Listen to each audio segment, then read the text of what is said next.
Okay, we're back at it. Again, this is multiple video clips compiled under one video. So when I last was working on the car, we determined that the front calipers had to be essentially mounted, had them mounted upside down. So I'm essentially using the driver's side for the passenger side and vice versa. And we'll have to swap over the bleeders and the crossover tubes accordingly. I'm not happy about that, but at this point it is what it is, and it'll work fine. It'll be just fine, just not ideal. So what we had to do, just a few moments ago, if you look back on the videos, we had to drill and tap the holes for the factory mounts to accommodate the larger bolt diameter for the bigger 6 pistons. I already went ahead and knocked it out on this side, off camera, I guess, if you will. And you can see the threads there. Already got it done. No point in having some excessive run time when the same action was done on the other side already. So this is ready to go for the rotor. So we're good there. So as I said not too long ago, we were waiting for the rear brackets to show up, and here they are. So let's go ahead and open this up. I honestly don't know if there's hardware in here, meaning bolts and washers and whatnot. So we're gonna make that determination right now. And if there are none, I'll have to run to the hardware store. And it looks like there's no hardware, no bolts. That's fine, because I need to go to a hardware store anyways to get the longer bolts I need, because as we discovered, we're gonna have to offset the calipers a little bit to center the calipers to the center the calipers to the rotor. So, these are interesting. So I bought the same brackets from the same guy that I bought for the Black Z over there. Again, just a reminder, these are literally the same brake setups we're going to have between the two cars. So that's why I'm really happy about it. But the brackets I have on the Black Z for the rear I think are his first run of making these. And I remember when I got them, they weren't, I'm not sure if these are spray painted or powder coated. They look to be powder coated. That's pretty cool. But they definitely weren't on that. They were raw, so I had to shoot them with Rust-Oleum black. No big deal. But it's good to see that the bracket design hasn't changed at all, and that he's actually put a powder coat. Now, one thing you notice here, these two holes there, that's the Nissan design. That's the Nissan pattern, and these are the SRT8 or CTSV design, and you can see that they're slotted. And that's to allow, I guess, for you to adjust the engagement, or if there's a rotor discrepancy or what have you, you can get the rotor and the caliper exactly where you want it. So that's good, and it's kind of bad. It's bad if you don't use lock washers and you lock it down, because obviously there's a lot of leverage with the caliper being applied, the brake pads and the caliper being applied to the rotor, so the rotor could actually move the caliper out of position. So make sure that when you're doing these, and you see the slot here, you have got to use locking washers.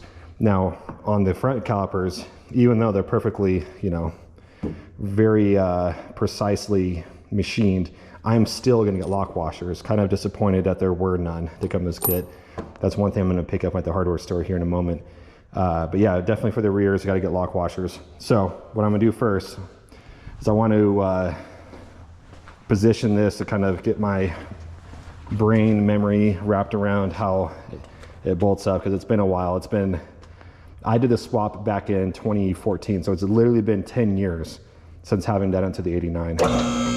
So let's get the car up and let's figure out where this bracket's gonna line up, and then I need to take some measurements of some bolts and head to the hardware store. Luckily there's a Tractor Supply down the street, and we'll be able to get the bolts there. If they don't have the bolts I'm looking for, I'm gonna have to wait till tomorrow, because there's an Ace Hardware that's probably already closed by now that has a much better metric supply than I do, or than the Tractor Supply. So the Ace will definitely be the hero if Tractor Supply doesn't have it. So let's take a look over here. All right, so there's your typical Nissan pattern. Now again, this is the Z32 rear setup, right? So just as a refresher here, this is an S14 subframe with aftermarket Voodoo upper control arms, you know, the upper control arm, the traction arm, and the tow rod or tow arm. And then this is the Z32 twin turbo aluminum upright with the, you know, brake drum situation, and running the twin turbo / Q45 beefy axles. So just as a refresher here, this is not to be confused with the factory Z31 setup. Even though the Z31 has the same, you know, positioning for the brake caliper, the same measurements, you could do this, but you will lose your e-brake functionality. So, you know, if you're watching this, guys, don't do a BBK, a big brake kit, without having your e-brake setup, right? Drum brake. So just kind of putting it out there. Don't get mad at me for sounding like a punk, but it's just the reality of the situation. So anyways, if I remember correctly, and again, it's been a while since I've done this, I believe it bolts on like that. Yeah, like that. So that's how it is right there. And, you know, we got the original bolts, so we'll use those just to kind of position and hold it. They're not threaded, of course, but it'll just kind of hold it like that.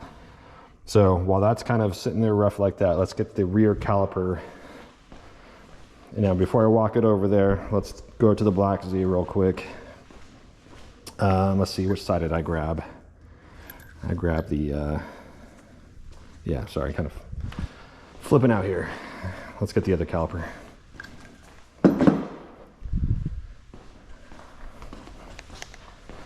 All right, so what I want to do is just kind of, if we can see here. All right, so we know it's kind of sitting at the, I don't know, 7:30 position here, like 6 o'clock be done here, maybe closer to 8 o'clock. So, and I remember these, you don't need to flip the orientation of the bleeder and the crossover tube. So there's that. So just kind of remember that there. All right, so obviously it's gonna be the reverse on the passenger side. So now, if it was like 8 o'clock over there, it's gonna be what, you know, maybe 5 o'clock-ish over here. So it's gonna be roughly, you know, something like that. So honestly, I can't remember. I might have to. It's been a while. I can't remember if I have to clear out some of the webbing right there to allow a bolt and nut situation to occur, because you can see that the it's going to hit right there. So it seems like I need to grind that away a little bit. And again, that's part of the journey, guys. You kind of have to figure things out and get things mocked up. So yeah, that's how it is, just like that. Cool. So what I need to do right now is I need to get my micrometer out. Let's take some measurements of some bolts. I'm gonna jot them down so I can run to the hardware store and get bolts and washers and nuts and everything needed. All right, so get my micrometer out. And what we need to do is, if I have something to write down on, we'll just steal the box here. I usually have like a post-it note or a little booklet for notes, but not at the moment. All right, I think I just put a new battery in this thing not too long ago. Okay, so what you want to do for bolt measurement is you need to measure the thickness of the bracketry and the thickness of the mounting position to determine how much 100% thread engagement you need, including the shoulder of the bolt. So I'm going to measure in millimeters because this is going to be metric based. All right, let's clear the micrometer. All right, so measure the thickness there, like so. Doesn't have to be exact, but just, you know, an idea. So it's saying it's 28 millimeters, so I'm gonna round up to 30, right? So typically for the threads, it's not just 30, so you don't need like a 30 length. You need a little bit of thickness to accommodate a washer and the, you know, the nut that's going to be on the other side, right, locking down. So I'm going to base it off of the thickness of this and maybe add a couple millimeters after that. So this thickness, if you look, is 9. So, you know, taking into account, I'm going to get a lock washer, you know, maybe nylon too. Like I want this thing not to move, you know, while driving. So a minimum of 10, obviously, but I'm actually gonna go for a 15. So do 15 plus 30, and that's the thickness, the overall length of the bolt you need, so that's 45. So now that we got that, let's go jot that down before I forget it, because my memory is kind of terrible. All right, so we're gonna write this down. So rear caliper, right? So we'll need 4 times M. What are these? These are 10. These are 10. Looks like either 125 or 150. I'll have to figure that out in a minute. So we'll do metric 10. Actually, let's figure that out right now.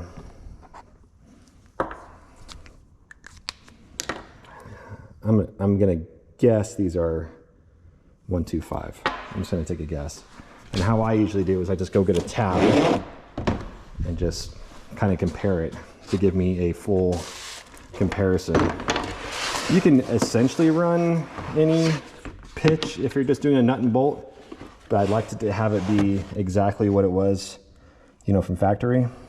So here's a 125 right here, and all you have to do is simply engage it in there or line it up. So I'm wrong, actually, it's not a 125, it is a 1.5, so 150. And that makes sense because typically on aluminum bolts, you know, aluminum hardware, you're gonna have a thicker gauge or a thicker spread thread. So the aluminum calipers on the Z32 are, you know, like I said, aluminum, so they're gonna be a 150. So look how it locks down like that, so it's 150. So kind of a newbie mistake right there I made off the bat, bad assumption. So 150. But like I said, I honestly, kind of talking through this, I'm just gonna do a 125 anyways, because a 125 is gonna have a tighter, harder clamp load than a 150. So we'll do 125. And that's assuming they actually have it. So M10 by 125 times, it was 30 plus 15, right? So 45 millimeters in length. All right, so that takes care of that. And we'll need, let's see, we're gonna do nut and washers and all that stuff. So we'll need 8, a washer on each side of that. So 8 M10 washers, right? And then we'll need 4 M10 lock washers, right? And then we'll need 4 M10, hopefully 1, 2, 5 nylon nut. Doesn't have to be, you know, but it's better to have a really tight situation where the nut's not going to back out. So that takes care of this right here, these 2 holes on both sides. But now we need to figure out what the thread is on the back side of the calipers here. And my guess it's going to be, it looks to be a 12. Yeah, that's, you know, just kind of guess me here. So that's, my guess is that's a M12 175.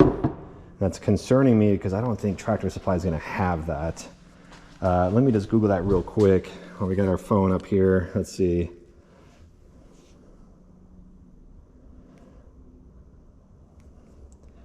All right, looking at Hot Wheels earlier. So SRT8 rear Brembo caliper bolt size. See, Dodge. So someone's saying it's M4. Oh, that's the fronts probably. Yeah, it's the fronts. I need to specify the rear. I know the fronts are the 14. I'm 99% sure it's M12, either by 1.5 or 175. I'm going to guesstimate 175. Sorry guys, I wish I had this pulled up real quick. This website's taking forever to load.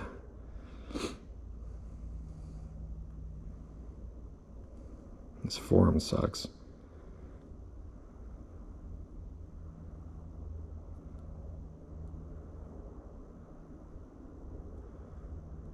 Yeah, not helpful. All right, let me get to the computer on because that website was terrible.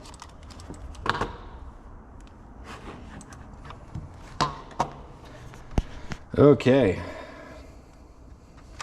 Come on, old school computer. I've had this computer for like 10 years or whatever. It's super old, but it's my old laptop that's just now my shop computer.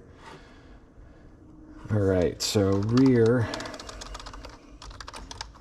SRT8 Brembo caliber bolt thread size, and we'll put pitch just in case to help it out.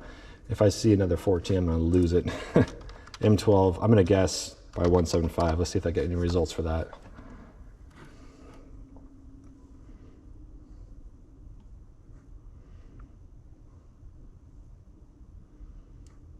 Good grief, yeah, right there. 12, 175 by 40 millimeters. All right, I am buying that. That's my guess, because that was the same pitch as the 12 millimeter sized hardware that was for the previous SRT. So I'm not sorry, the CTSV 4 pots. I just remember that, you know, being 175. Okay, so I'm buying it. So again, I want to measure. That one said I think it was 45 millimeters, right? So what you want to do is make sure you have 100% thread contact. So you're going to measure the bracket thickness plus the ear. So this is 30. So and plus you need some forgiveness for the washers and all stuff. So 45 is very spot on. So I'm buying that. That's cool. So just let me write down the 8 times M12 by 175 is what I said, times 45 millimeters. And then we'll need 8 times M12 washers, right? And then 8 times M12 lock. Oops. All right, so that takes care of the rear, but we also need to get the front bolts measured out. So if I remember correctly, we determined that 3 washers was the magic number for the offsetting. So what I want to do at this point is measure the same thing, right? So we're going to take this right here. Actually, I'm sorry, down here. And we need to measure the bracket thickness here with the washers, and that's 36.8. We're going to round up to 40.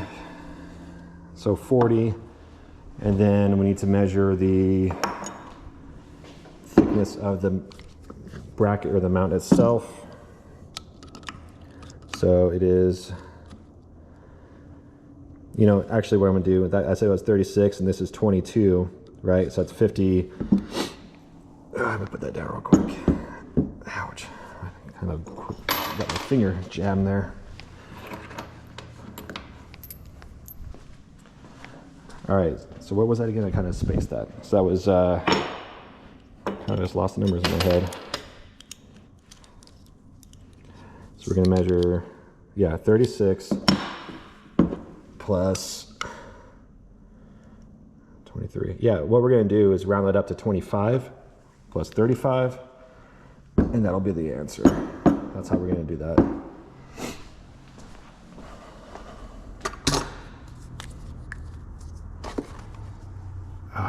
Sorry, my nose is running. All right, so the front caliper brackets, right? And that was M14 by 1.5. So we're gonna need, trying to put that in my head real quick. Yeah, so we need a total of 8 M14 by 1.5. I just want to make sure. And that was what was it, 25, 35 there? So that's what, 25, 35. Yeah, we'll just do 55, right?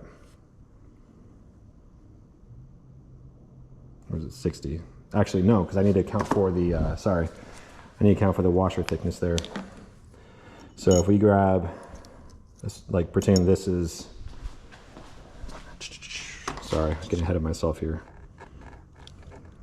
All right, That's 5, right? And just to do a sanity check, measure the previous. Yeah. So what we're gonna do is we're gonna, so that's 60. Let's kind of do a sanity check here. We're adding, kind of want to talk through this to make sure I don't get too long of a bolt. Get too long of a bolt, it runs into the rotor. 7 plus 2, yeah. So if that's 60, you know, I'm gonna call it at 70. Kind of my initial guess there. And then maybe grab a 75 if they have it. But now I'm getting concerned because I don't think Tractor Supply is gonna have this. So I think that we're gonna be potentially calling it an early night, but we'll find out. What did I say, 75? All right, well, I guess 75 or 70. Okay, and then 8 times. We have washers, but I know I need to get more washers. Washers, and I also want lock washers as well. I might grab more than 8 washers. I might just grab a handful of those 14 because I need to play with shimming and offsetting. Okay, so there's not much I can do right now in short of going over to the hardware store to get those bolts. But what I will do right now is let's go ahead and get the front rotor bolted up real quick. That way, when I come back, we're going to be all on the same page with where everything's sitting. Got that one on. And let's grab the spacer adapter. Okay.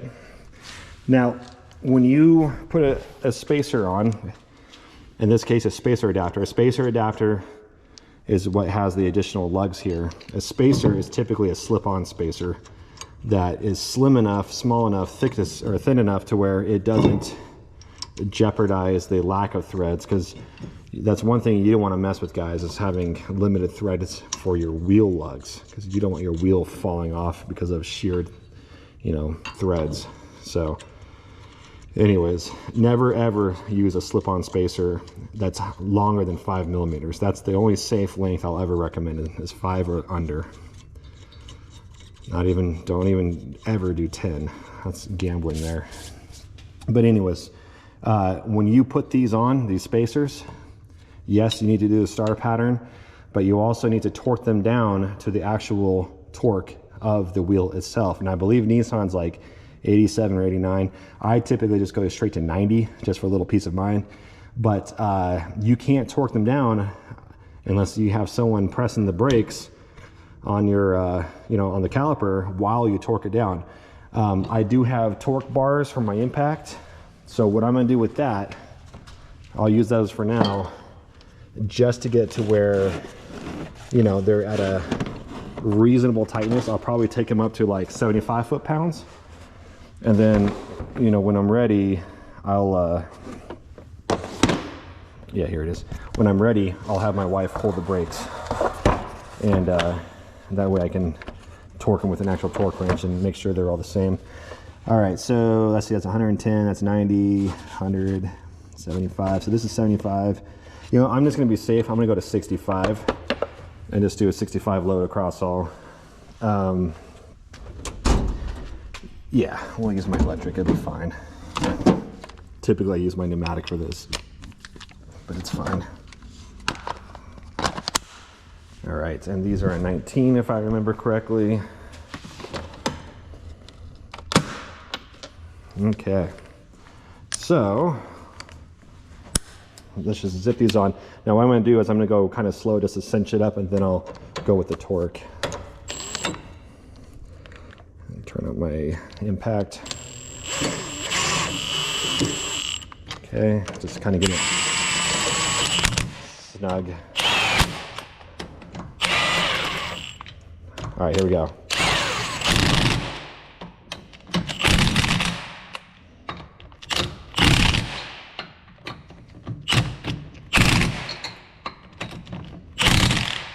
Okay, so that should put it roughly at 65. Now, take that with a grain of salt. I don't know if these are ever truly 100% accurate. It's more like a safe guesstimate, right? So earlier we had kind of cinch them down just ever so slightly.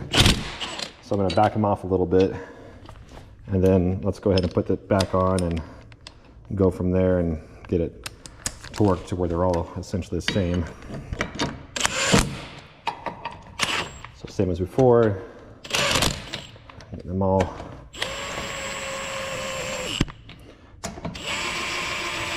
All right, here we go. Start up here actually.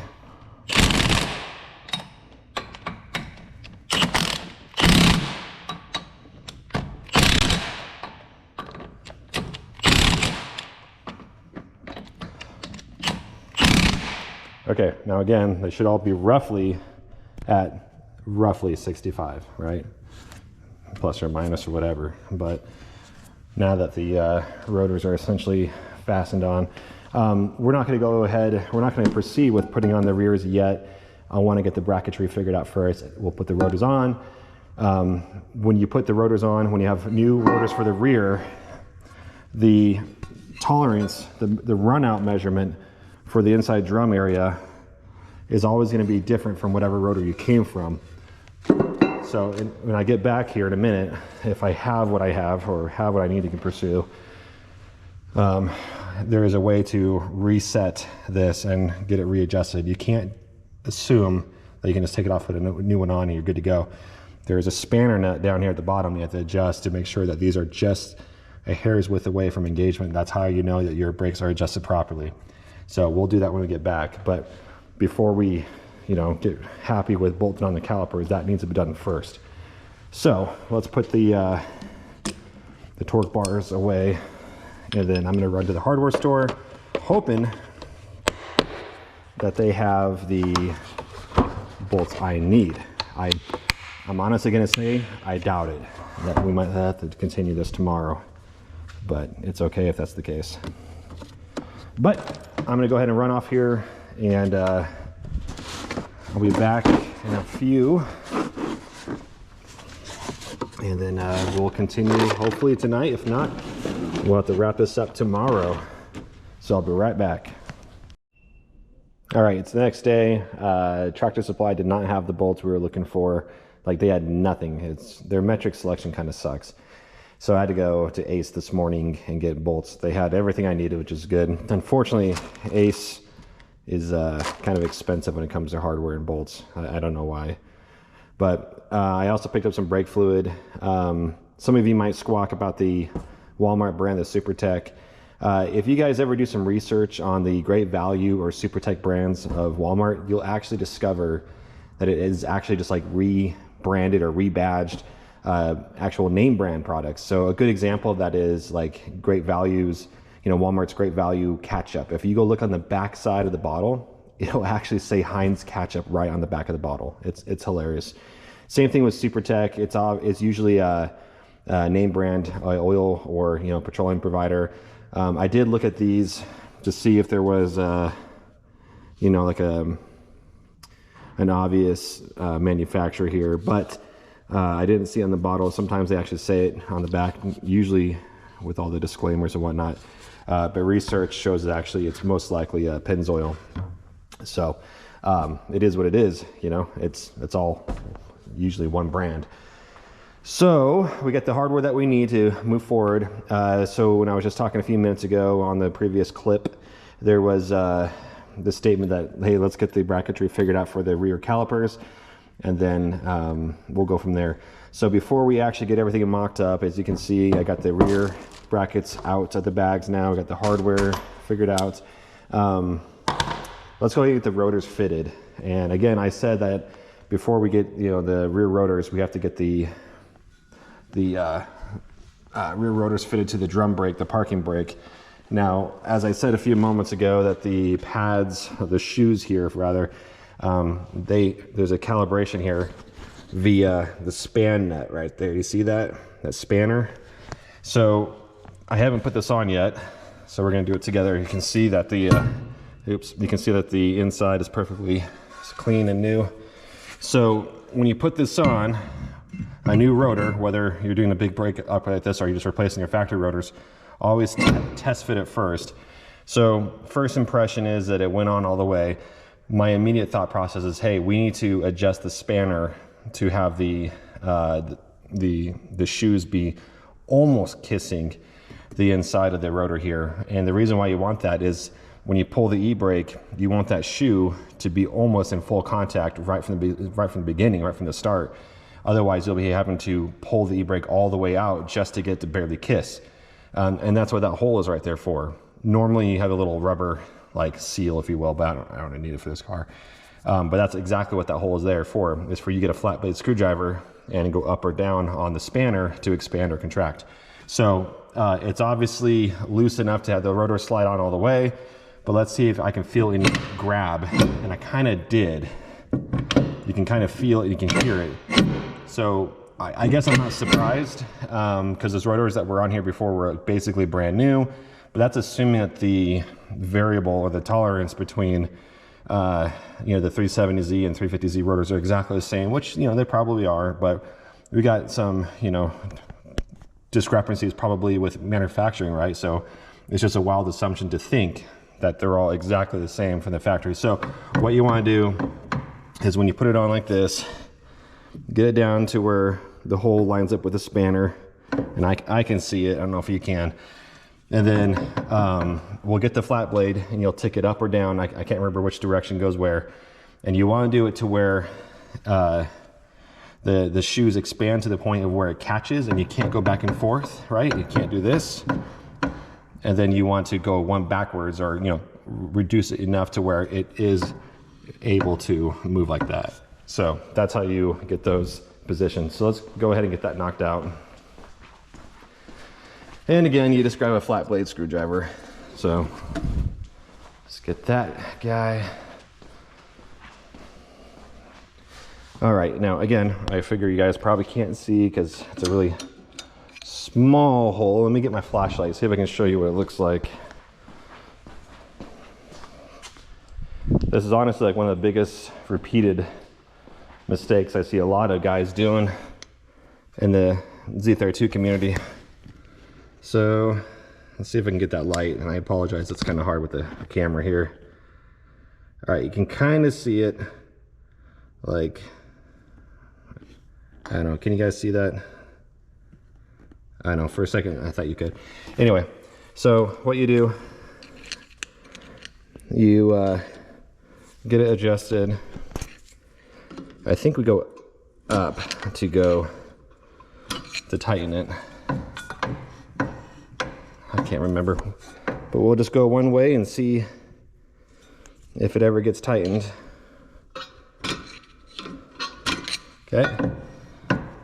I think we need to go down because that's several clicks and nothing's happened. It also depends on how that spanner was installed. You could have it upside down and it would change the direction of the tightening. So we'll just keep going. Nothing's happening yet. Obviously, another way you can do this to determine the orientation, which I think, you know, we got it. It's not even coming off now. Is you can obviously just, before you put the rotor on, just do it by hand and see which direction it goes. So in this case, on this particular side, it's going down is what appears to be tightening it, because it does not want to come off. Okay, so now check that out. I can't even turn it by hand, so that means it's too tight. So you want to go back up a notch. Where is it? Come on, let me catch it with the screwdriver. Where is it? Okay, got one click. Still a bit too tight. That means it's slightly engaged. Okay. Let's see, do I like that? Still a little too tight. One more click should do it.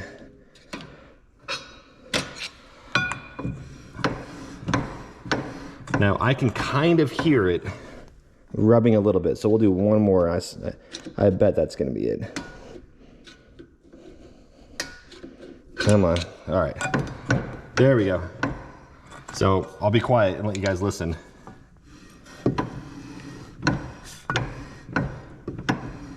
kind of hear it. So let's do one more.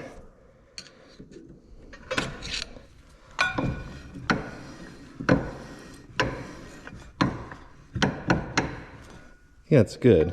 It kind of feels, yeah, that's kind of good. So let me just kind of do another double sanity check there. Make sure, let me do it down one more. The idea is you need to be able to remove the rotor, right? So that might have been the sweet spot. We'll do one click down, back and forth. Now, if you can pull off the rotor and go back and forth, that's how you know you're good. So I can't pull it off. That means it's slightly dragging. So one click back where it was and we're good. There. Wiggle it back and forth. So that's exactly where you want it, just like that. Let's get it done on the other side real quick. So what that tells me is that the inside of the rotors here are actually a tiny bit wider than they are on a 350Z. I mean, not specifically like 100% bulletproof statement, but just at a minimum what I had, you know, in the car previously. So before I put the rotor on, I'm just gonna go ahead and see the direction of where it expands. So in this case, going up is expanding. And it just depends on how you have that, that spanner installed. You could have it flipped and it would, you know, it would go the other way. So, all right, so got visibility on the spanner. Okay, I got 2 clicks. So I'm blinding myself here with the flashlight. Lovely. Got 2 more. I can feel a little bit of drag. Can I pull off the rotor? No, I cannot. So let's go back 1 click, wiggle it to dislodge it, and then pull. Same thing, we're good.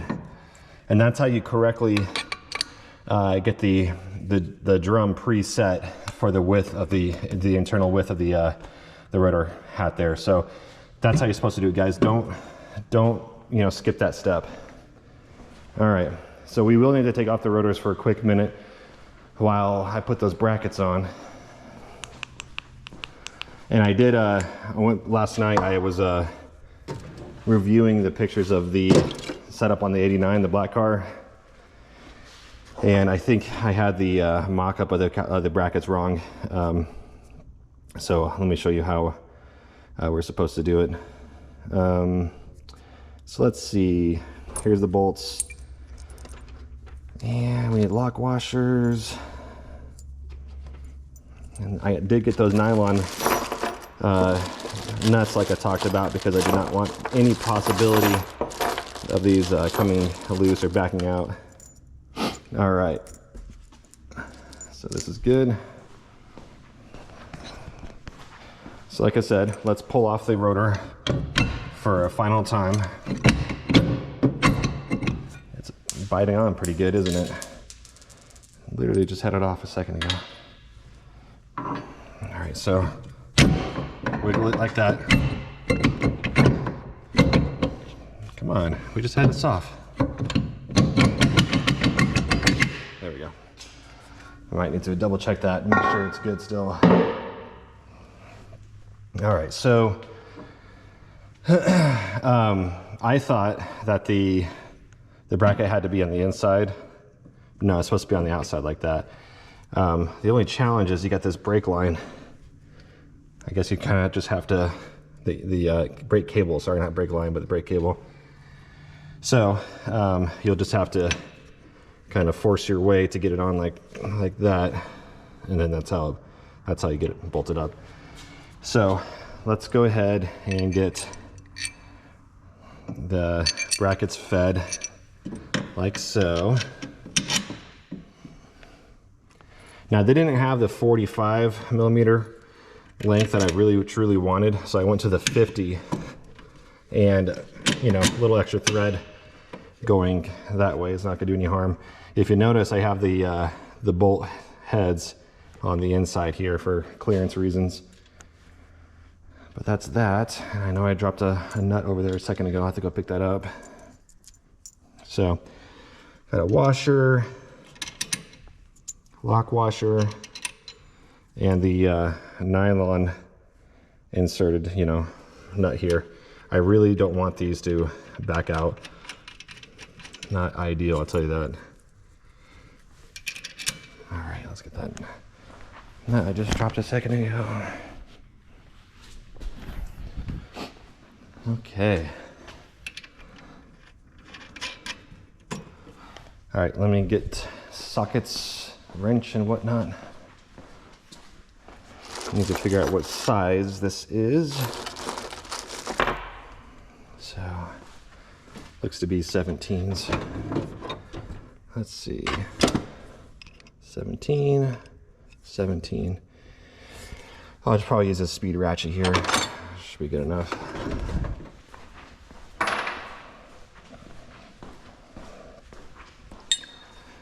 All right, so I'm thinking maybe do that.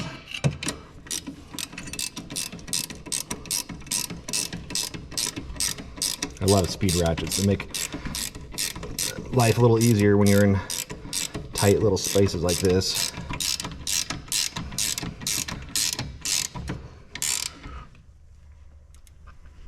Okay, and yeah, you could get your torque wrench out and I guess measure it, but this is, I'm going pretty tight. I don't have to worry about it loosening up ever, you know.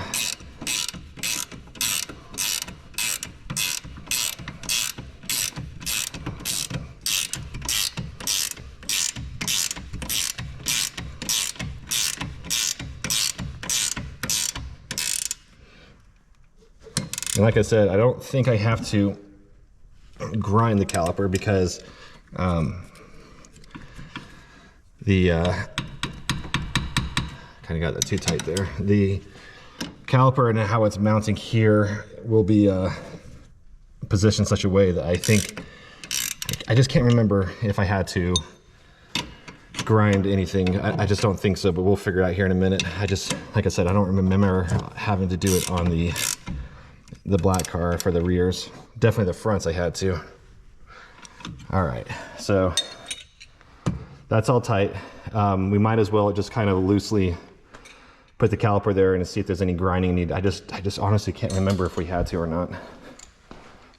So let's just check it out.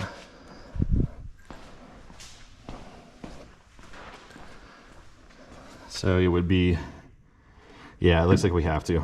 That's unfortunate. Yeah.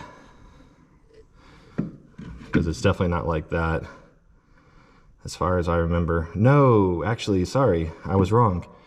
Man, this is, I think I just installed the bracket wrong. I do think the bracket comes on the inside, or does it? I honestly can't remember.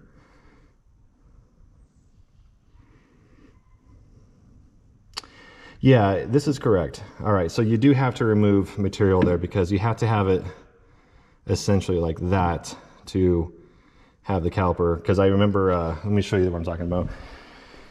We're gonna put the rotor on for a quick minute and then see what it takes to get the caliper centered up. So we'll slide it on. To our knowledge, everything looks pretty flush there. Get the caliper. And again, we just want to visually, when you put the rotor in, you want to see the rotor pretty much centered between the four pistons. And it might be kind of hard for you to see. I don't know if you'll be able to because it's such a weird, you know, angle. But yeah, when I have it like this, guys, it definitely, it's definitely centered. So the bracket's on correctly, so false alarm. However, it definitely looks like I need to clear the webbing here. Probably like straight dab in the middle, like remove this right here. Got to be careful not to get into the the piston bore area. That'll be kind of catastrophic. But what we want to do, same thing as we do with the front essentially, is we'll take a Sharpie and kind of outline where we need to go. Yeah, you know what, I think this rotor is on too tight. Yeah, just a hair on too tight. So let me get the screwdriver. It's just on, I don't like that. You should be able to slide it off. So let's just back it off one notch.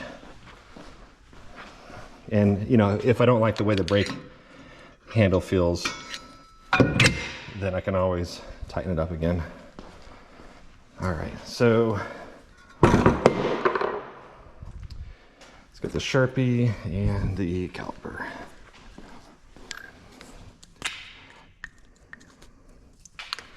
All right, so if you look here, we're kind of just eyeballing it, right? So we're gonna kind of mark it accordingly, like that. So you can kind of see that. Yeah. And then we want to go probably like that. How's that look? Oops, went kind of wide on that. All right, so what I'll probably end up doing is to cut this nicely and quickly, I'm gonna get that same angle grinder with the aluminum wheel. And what I'll probably do is cut there, and probably do a series of pie cuts before most of it comes out. And then I might get my die grinder or my flat disc and smooth it out so that it looks at least half decent. And remember, the reason why you don't want to put those decals on quite yet is because you want to avoid marring up the decal surface until you're absolutely done, until you know you're done with any modifications or grinding. So luckily it still has the aluminum cutoff wheel on it. Makes it a little easier. Put some gloves on.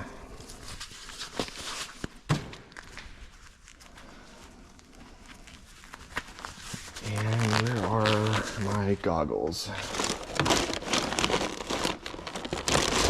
I like how every toolbox I've seen, like the top tray, is always a cluster.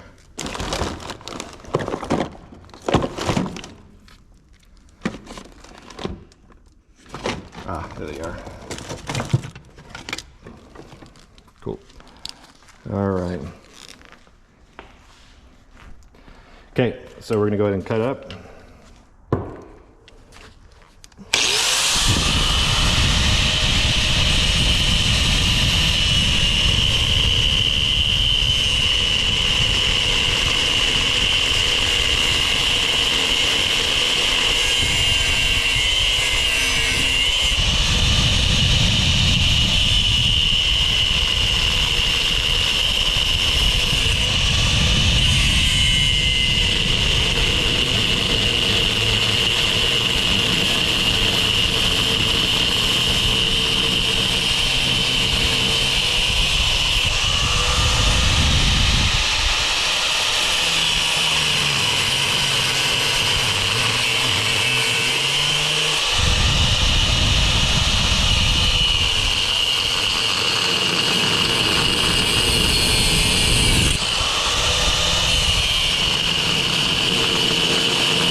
The problem now is that you saw the angle grinder was like trying to, you know, catch and ride. It got a little couple of nicks right there. It's fine, but I don't want to get too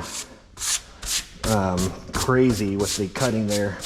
So what I'm going to try to do right now is I'm going to get my hammer and a chisel. Aluminum is pretty soft, and I think I got enough nicks there that I should be able to just tap them loose and knock them out. Hopefully, anyways. All right. So watch, the first one will go pretty easy.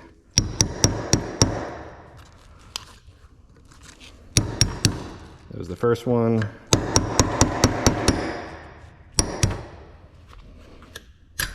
The second one.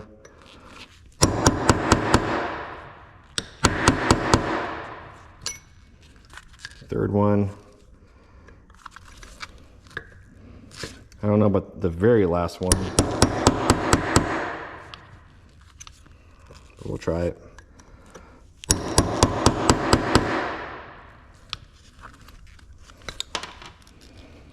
Okay, almost done. Working pretty well so far. I'll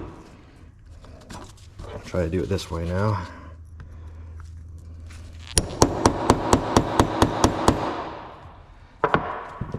All right, I think I'm gonna do some cuts like this now.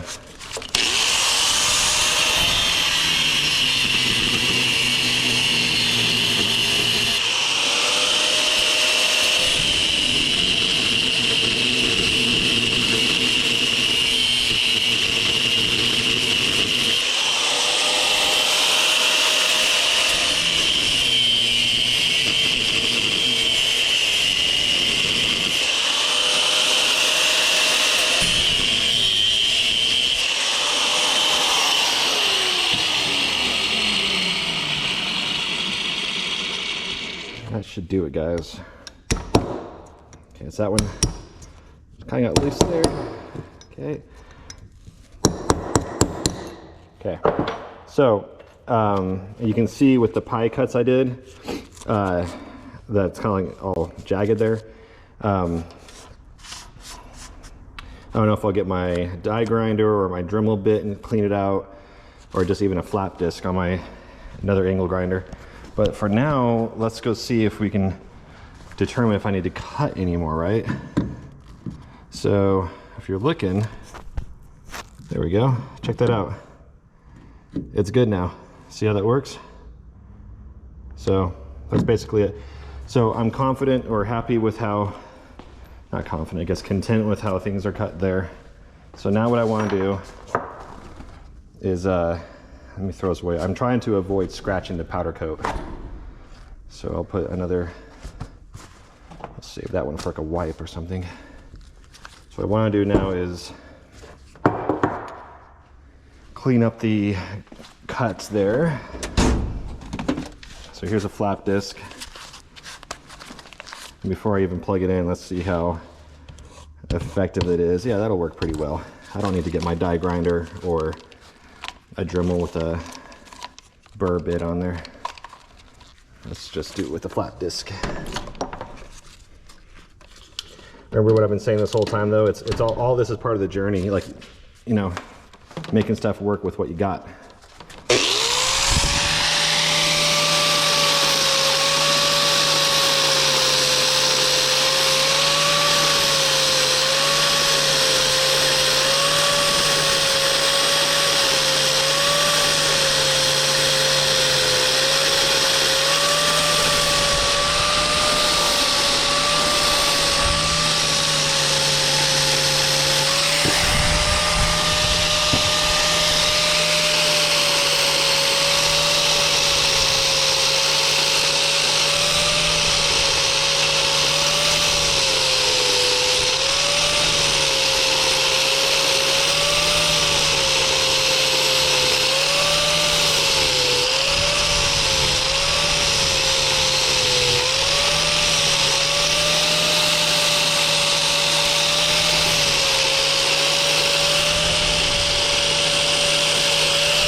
All right, and now I know it's not like picture perfect, but there's no more jagged edges. It's smooth.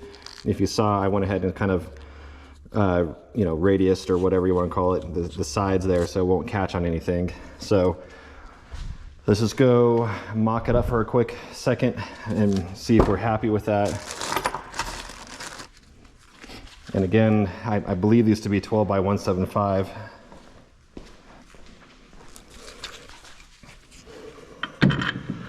So we're just gonna get it started. Actually, let me just double check before I look like a weirdo trying to thread some bolts. So it's catching, but I don't think it's because they're the wrong threads. I think it's because the threads are, yeah, there we go.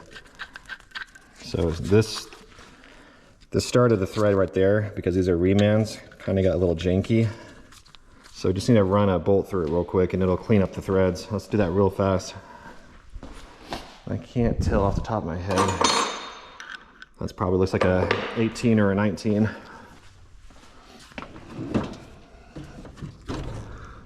Yeah, 19. So we'll just kind of run it through real quick, clean up those threads. There we go.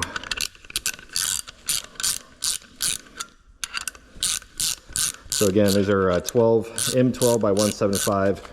These are 45 millimeter in length. So perfect for what we measured out to be, including the, you know, for the washers and the lock washer.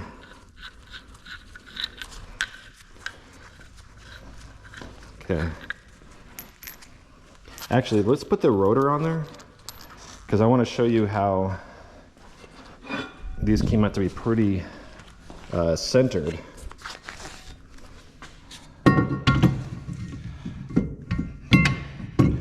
With that bracket, how it was placed.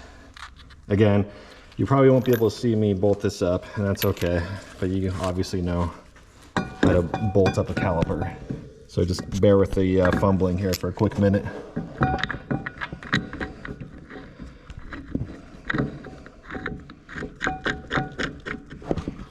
Got one. The bottom one is kind of tricky because it's kind of in the way of the brake cable, and the control arm actually kind of fights at a weird angle. I do roughly, vaguely remember battling that, so give me one quick minute to fumble this.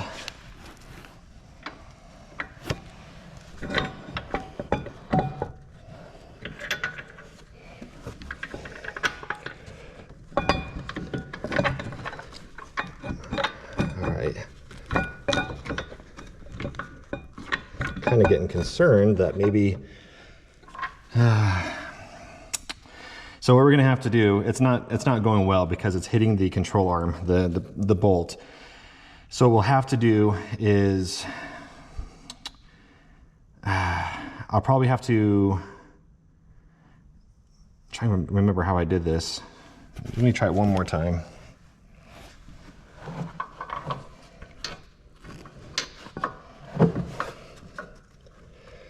And this is not like a Z31 specific problem. This is how these brackets are designed. And you know, this would be the same exact problem that a Z32 guy would be facing. Because for all intents of, you know, talking purposes here, the setup here is a Z32 setup, right? So what I just did is I pulled everything forward to gain some clearance in the back. It might just have to be the way to do this. And again, I can't remember, because it's definitely been 10 years since I did the ones on the 89.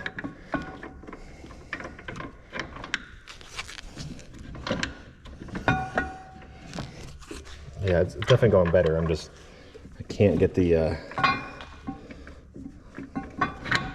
hole lined up because everything's so wonky. There we go, I got it. Kind of.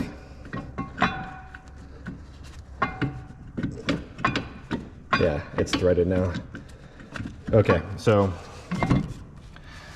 the challenge is how everything is positioned right now.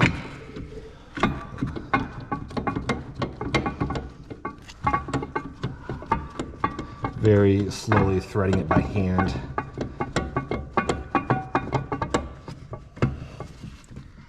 And just to kind of get some thread action going on, so that way the bolt has some clearance, you know? All right, I think I got enough. Maybe we can get a visual here.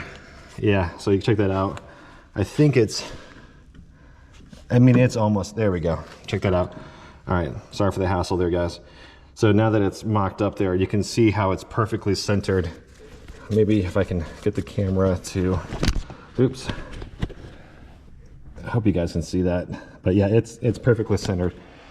So that's no problem. And remember how I said they're slotted, the brake bracket slotted, so that allows a lot of play to bring it out, bring it in, depending on how the pad sits.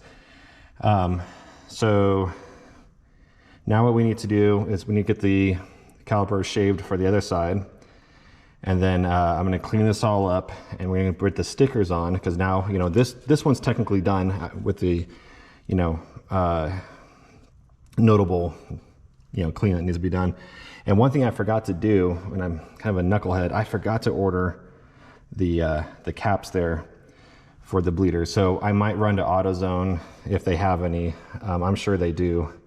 But I remember looking them on Amazon for like, I don't know, it's like 10 bucks for like a 40 pack. I should have bought them. I kind of forgot about it. But I might have to run to AutoZone to see if they have any of those caps. I don't like having those be exposed to elements that you don't want to get those rusted out. That's for darn sure. All right, so everything looks good here. We now know where to cut. We now know where to grind. We now know how to, you know, mock this up. So if we can now do the reverse of threading it. All right, so very cool.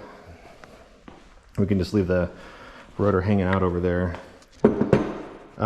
So let's work on getting the other calipers. I think we still need to do the other front caliper and get the other rear caliper mocked up. So we'll proceed forward now. Got the other brackets. Let's get the rest of the rear bolts. All right, check my phone for any notifications. We're good. All right, so here's the two bolts, and let's get some washers ready to go. Okay. All right, there we go. And these are 17s, right?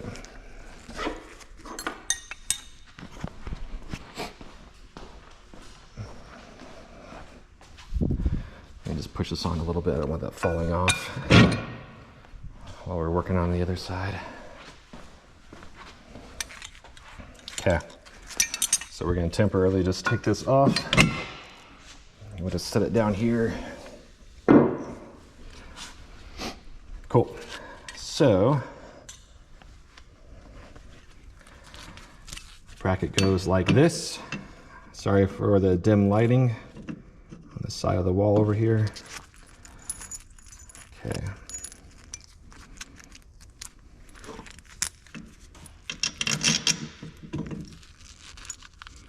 And by the way, I was not able to find the M10 by 125.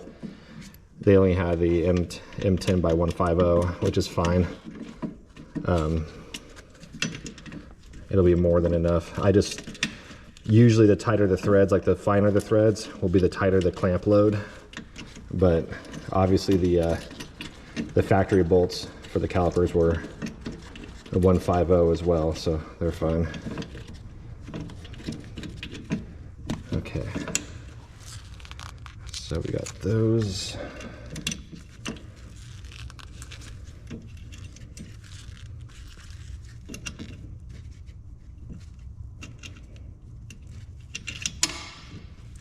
I dropped it.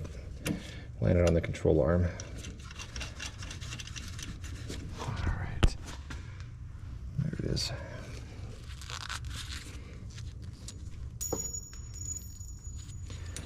Lock washer just dropped. Okay. one of these days we'll have this car with calipers, I promise you. It seems like it's been taking forever because I've been waiting on brackets, dealing with delays of what local stores had to offer, you know.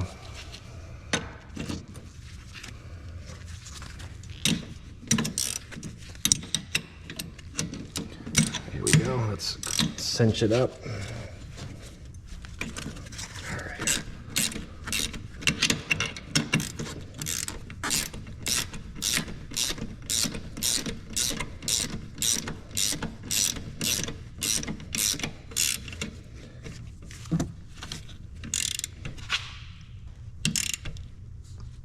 Okay, that one's good, and we'll get this one tightened up.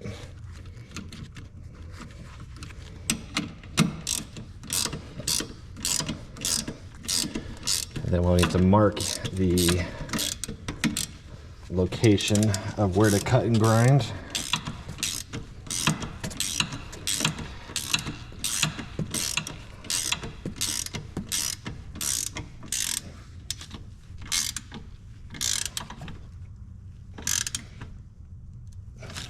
That's good. All right, let's get the other caliper and mark it accordingly.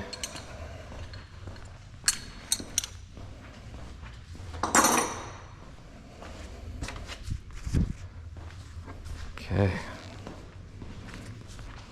Oh, that was the one we just did. Need the other one.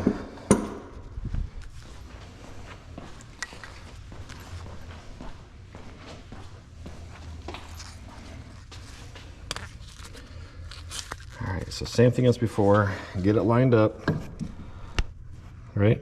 So just like that, and put your little marks like that, and let's go and get it chopped up and grinded and whatever. I wish there was like a awesome bolt-on kit, but I imagine if there was one specifically made, probably be a ton of money. Let's get that angle down the camera.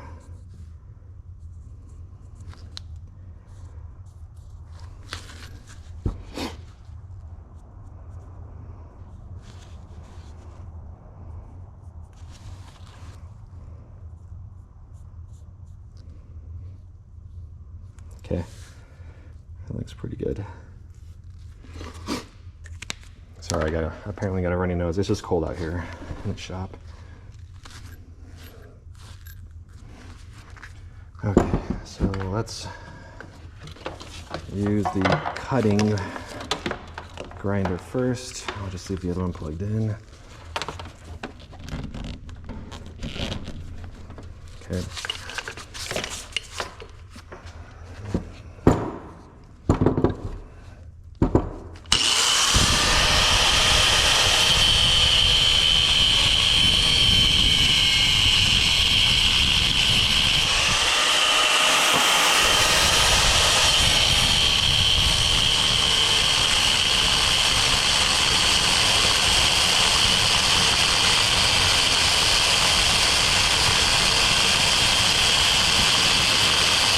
So one thing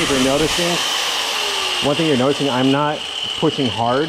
I'm letting the wheel work its way inward. If you push it hard, it's gonna grab and bite into it, and it's gonna go crazy. So yes, it takes time, but this is also very thick aluminum. But if you notice, I'm just kind of letting the weight of the actual tool do the application. You know, let it do its own thing. So if you're wondering why it's taking so long, it's because I'm letting it take long.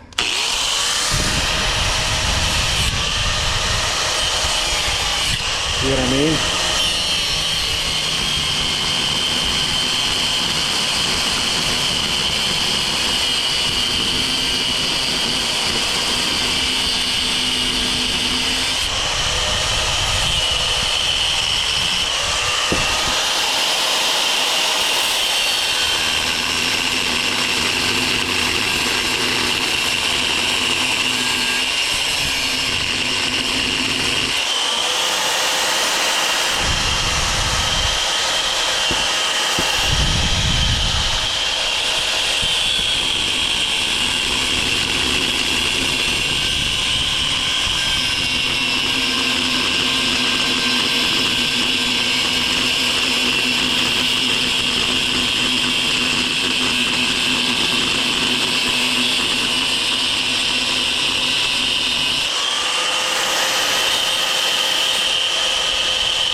good. Same thing as before, we're going to use a chisel to basically cause the middle to fracture and move out of the way.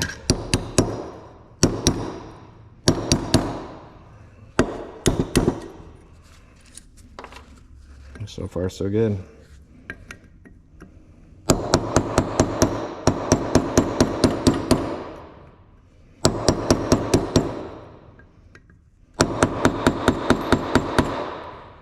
It's always this last one that it's a pickle.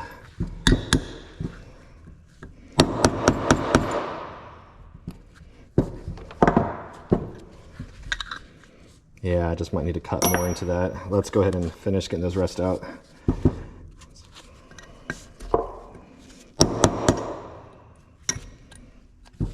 Come on. There we go.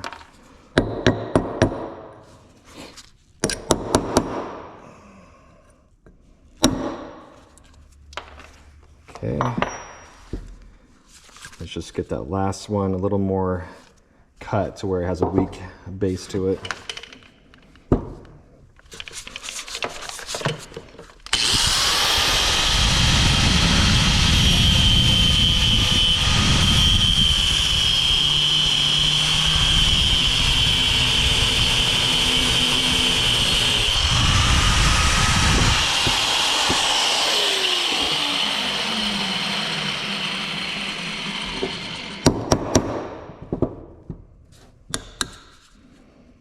This one's fighting me a little bit, isn't it? There it goes. All right, so same thing as before. Before I go grinding, you know, got some teeth. You can kind of see a little like jack-o'-lantern teeth there. Let's go see that visually. It's going to work out just fine. I mean, it's literally the same cut as before. But let's just go double check it. So, oh yeah, perfect. Awesome. So let's clean that up a bit, call it good.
So I kind of did this one a little, like the circle, a little tighter radius than the other one. And I don't want to take out more material than I need to. So I am going to get the Dremel and just very carefully remove some of those teeth. It's just taking longer than I would want to. So the bits I use for this type of stuff are these tiny little die grinder bits. I use these bits for when I do head porting, and I have to be very careful with how close I get to a valve. So it's really, you know, precise type of grinding. Okay.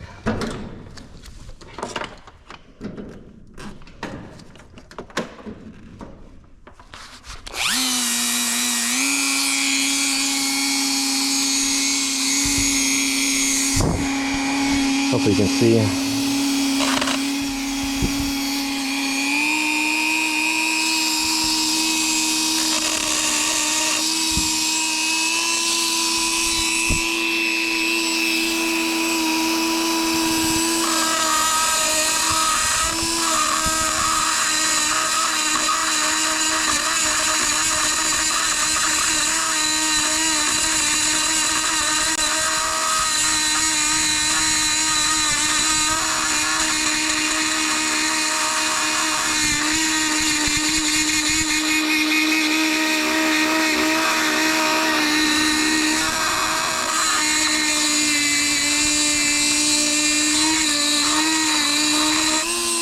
Now sometimes with aluminum, when you're grinding it, the bit will get clogged with aluminum like it's doing right now.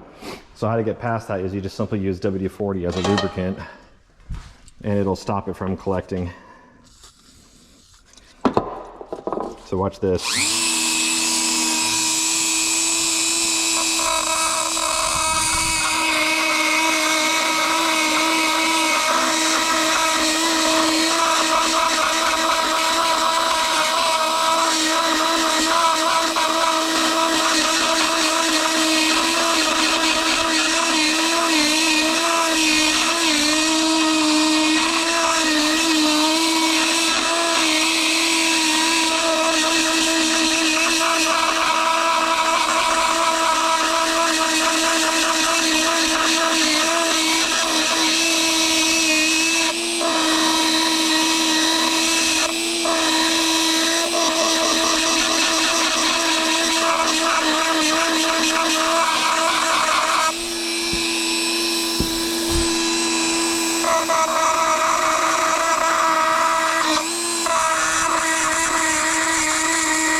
All right, that one's good.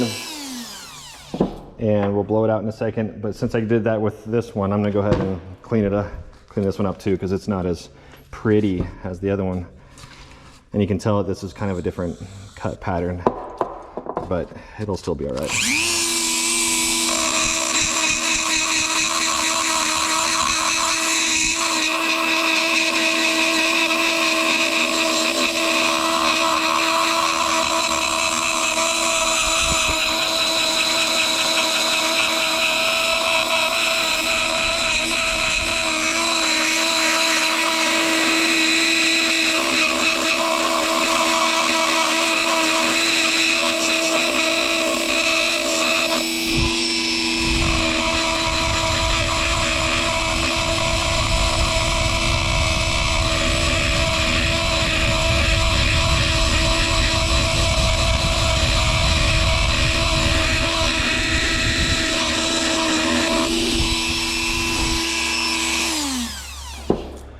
All right, let's go turn on my air compressor, get the line air turned on so we can blow it out. It looks like my battery on the GoPro is... Okay, it's already on. Yeah. So after I blow this out, I need to change out the battery.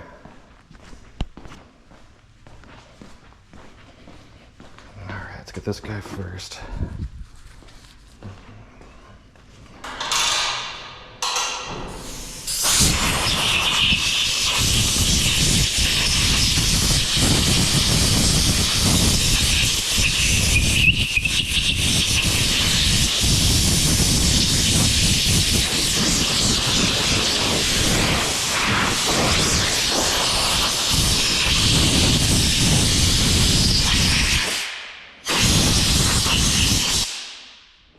check that out.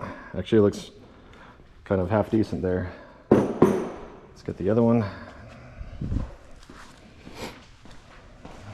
Okay.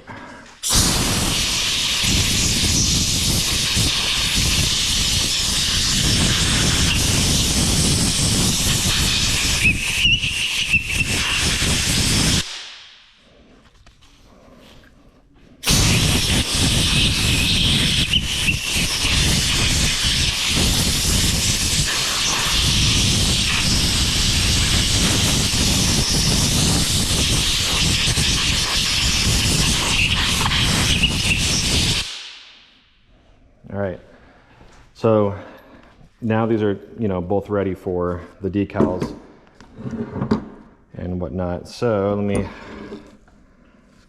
let's see, which one was this?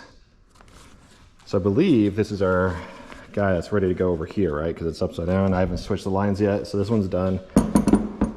And let me check this one. Yeah.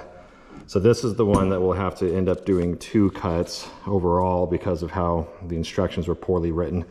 So let me change out the battery and then we'll get started on the final grind of this guy, and then we'll put the stickers on and get ready for actual, you know, caliper installation. So, all right, give me a quick second to change out the battery. Okay, so battery's been swapped out. I went ahead and cleaned up the bench, blew off all the aluminum dust. I don't want to get it everywhere. All right, so like I said earlier, we need to get this caliper grounded down, shaved or whatever. So as you saw earlier in this video, you get it kind of marked up like that. Get your Sharpie and you just simply kind of outline it like this. All right, so that works. Just kind of make it more evident of where we need to cut and grind and all that fun stuff. So there we go. Got that? Okay, so let's go ahead and get started. This is the last caliper that we need to modify for fitment of the brackets. Okay, here we go.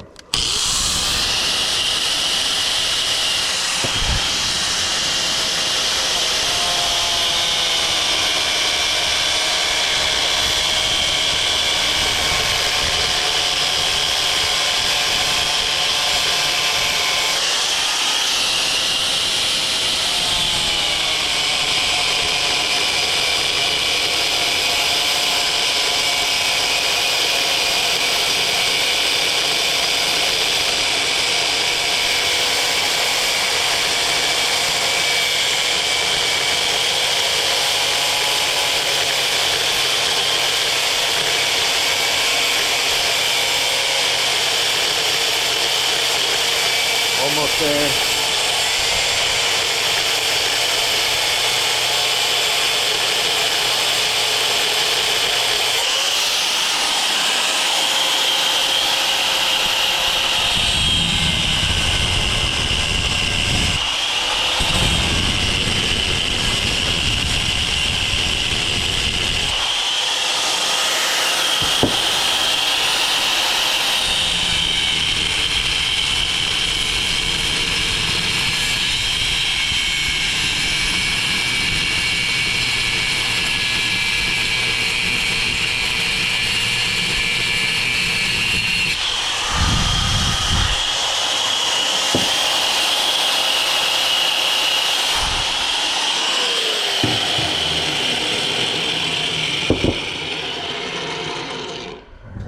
Let's get the hammer and chisel and see if we can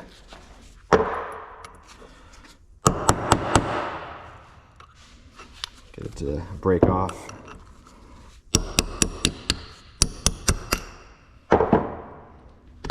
There we go. Now I'll just kind of clean it up there. Not much to be removed.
All right, let's go bolt this up. Now, if you remember on the other bracket, there was some tolerance issues. It was too tight. What I simply did on this side is I just drilled this hole out to be a larger hole than that. So it actually gave kind of a slack enough for everything. So there's no need to kind of try to hog out the hole a bit more.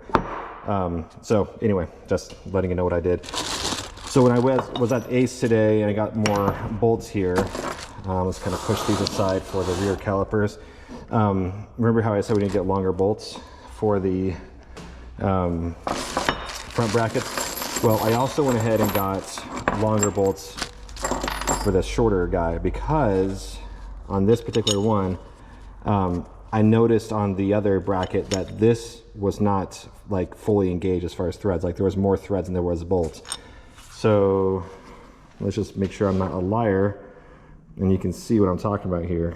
So I think that they should be including the longer one versus the short one because this is just not enough threads to feel confident about that. So I guess I have a shorter set of bolts now for whatever reason in the future. All right, kind of thinking out loud here for the next minute. Yeah, let's go ahead and get this bolted up. We're gonna go ahead and get the lock washer this time. And we're just gonna temporarily use one of these as the guide. Obviously, it's best to get the rotor turned. I already have the key in the car, but it's not on. So let's get the ignition turned on for the steering to be enabled. You need to see me fumble for a quick minute. There we go. Go ahead and just move it up here. Okay.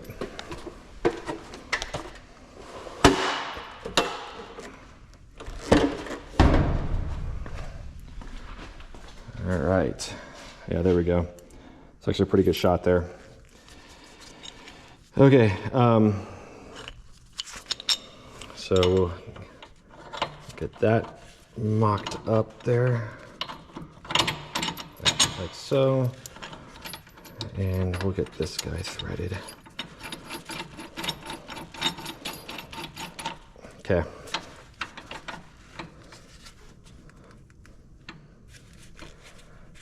I believe that's the same size as the previous bolts as being a 22. Let's get those out. So 22.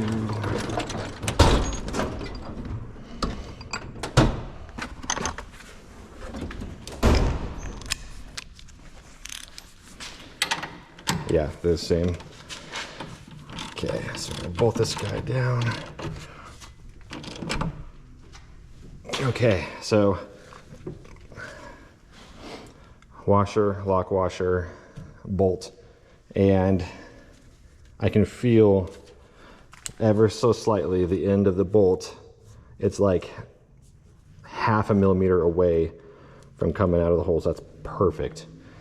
I just didn't like how much lack of threads, you know, like I don't know why they did that, but it's fine. So so on the notes we took for the measuring, I said 70 or 75. They did not have a 75, so I got a 70 millimeter here.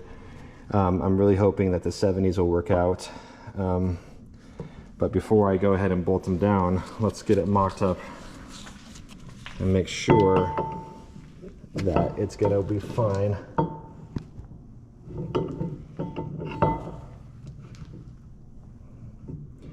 All right, we are good. So just for awareness, yes, I removed aluminum material here. Yes, it's structurally sound. That's not a problem. Just in case you didn't know, aluminum doesn't rust. If you didn't know, I know it's kind of dumb to say that right now, but maybe someone doesn't know, so I'm just educating here. But aluminum can oxidize over time. That's why if you ever look at cars from like the Northeast, like the plenums and other aluminum parts, like they look like garbage because they're slowly oxidating. But all I'm saying here is, yes, I removed some material here. I'm not gonna paint this. There's literally no reason to. For one, you can't see on the reverse side, but there's no reason for me to paint this to have any protective coating, right? I mean, yes, there's a little bit of humidity, well, actually a lot in Tennessee, but it's not a point of concern. So I'm not anywhere near like an ocean side where there's like rust, or not rust, I mean salt in the air. So just kind of, you know, heads up, food for thought. Now before I put that side on, we need to figure out the shimming, because I bought a bunch of washers, as you can see. We're gonna go revisit the whole shimming on this side. And the reason why I wanna do this side first is because of just the simplicity of trying to show you all with the light situation. So I need to remove the bolt and swap it out for the longer one. I'm gonna make sure that all the bolts that came with the bracket stay over there, because I don't wanna get them mixed up. So let's go ahead and temporarily, you know, put one of these in there. I'll go ahead and put the washers, why not? Because I want to hold the bracket, I don't want the bracket dropping. All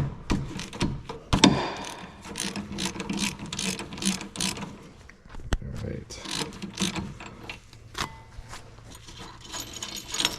Okay. So the new guy, and I bought extras just in case. I think they were different lengths as I decided, but I bought extras. All right, so there we go. This should be it.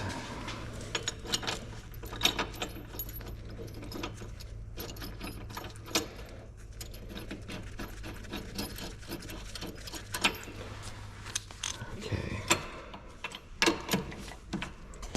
Hope you guys can see that.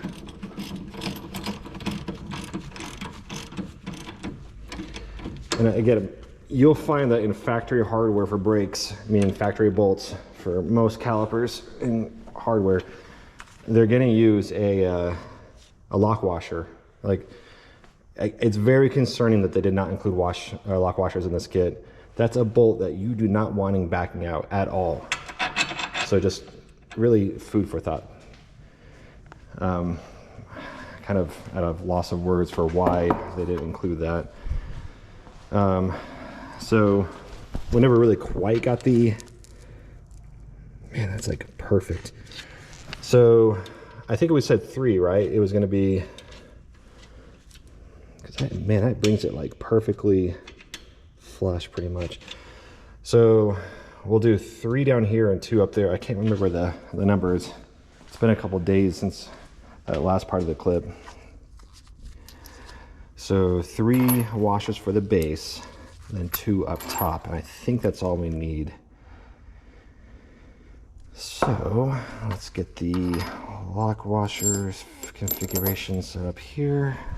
And I'm gonna swap over the crossover tube and the bleeders while it's mounted, because it's gonna be a stable situation to, you know, wrench on the caliper a bit. Okay, so we will do 3 on the bottom and get them to all cooperate. There, like so.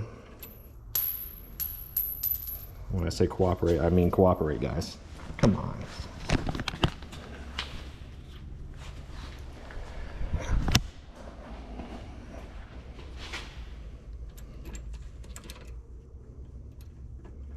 Okay, there we go. And then we'll do the 2 up top. And it definitely makes it easier with the fact that there's no pads loaded in the calipers, because you're going to need the wiggle room to play with the caliper fitment. All right, so here we go. Well, shoot. Well, I guess in this case, what we're doing right now is we're figuring out the shimming. A few moments ago, I said let's get the stickers on. I definitely want to do this decals with the calipers off the car to visually confirm that the stickers are on straight. I don't want to put them on crooked. It just looks tacky.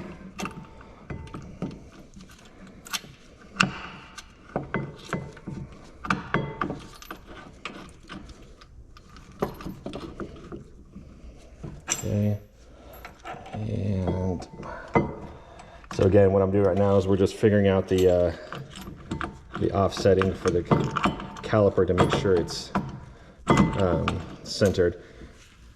And the reason why I'm doing it again is because I got different washers.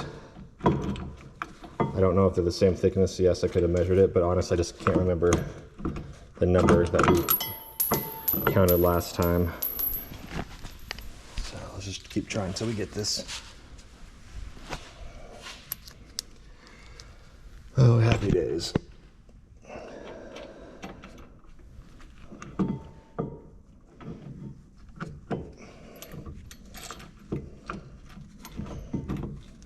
There we go. Oh, almost had a bite.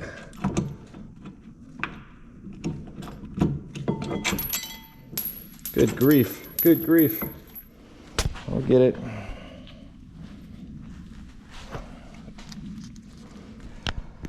All right.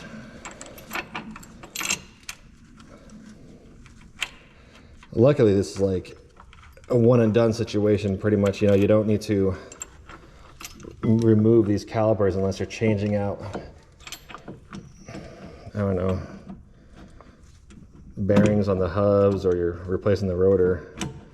When you do pads, the pads slide out from the top of the caliper. So it definitely makes it a little easier.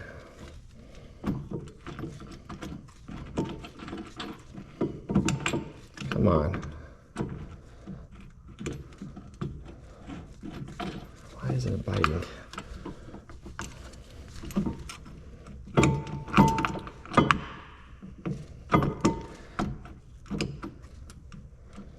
Makes me really miss the brackets I had made myself from the black car, because this is not, it should not be this challenging. Good grief.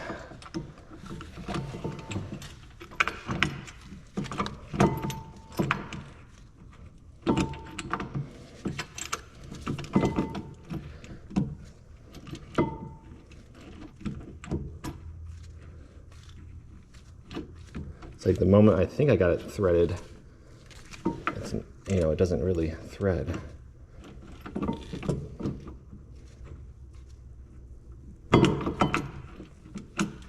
Here, I'm gonna pull it out because something tells me that there's a burr in the threads. It's not threading nicely. All right, there it goes.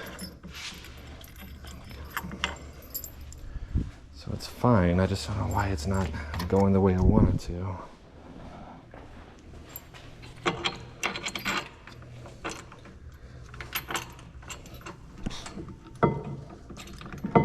Always makes it frustrating watching a video when someone's struggling. So use that fast forward button, I guess.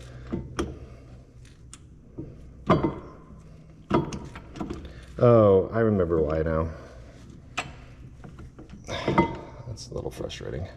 Let me loosen up that center bolt. I bet you that's what's causing this. So the center bolt that you use, the one that's locked down, loosen that one up, because I bet everything being so tight of tolerances and this thing already being locked down is what's causing things to not play nice. Watch this, it's just gonna work now. Just watch.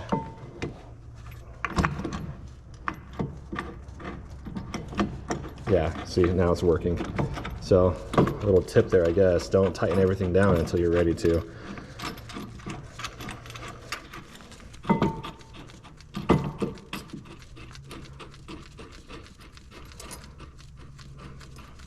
But it's not one thing, it's another. Yeah, so the 70s are gonna be perfect.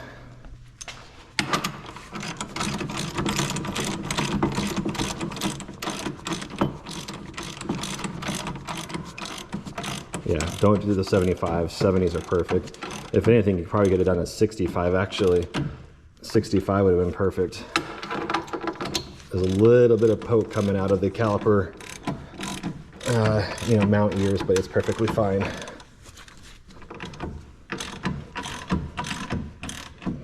All right, so look at this out. Check this out.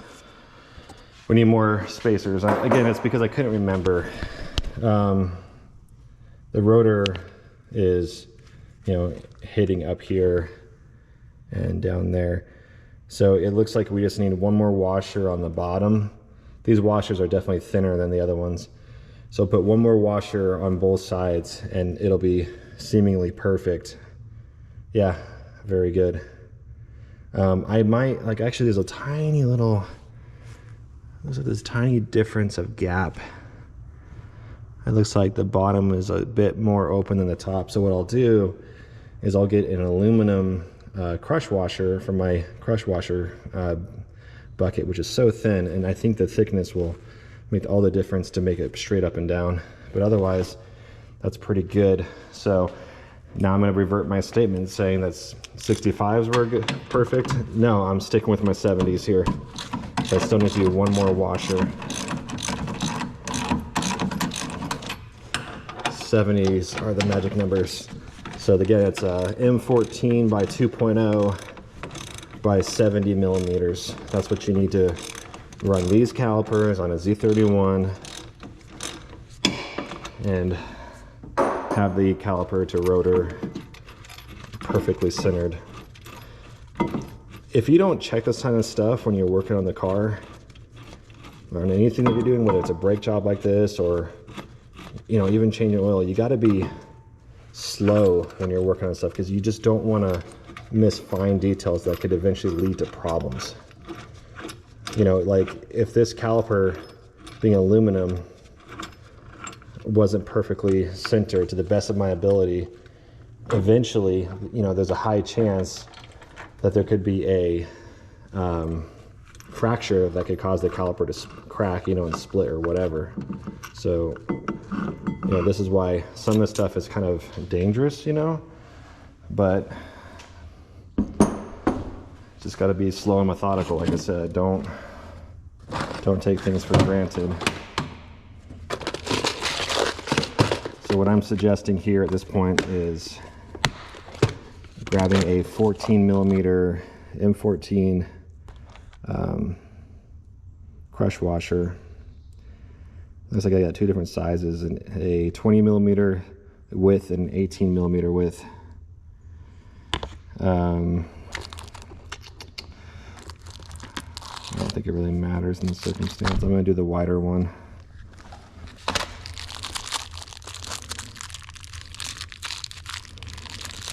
I do think this will be the absolute difference of the shim to make it perfectly. We'll find out.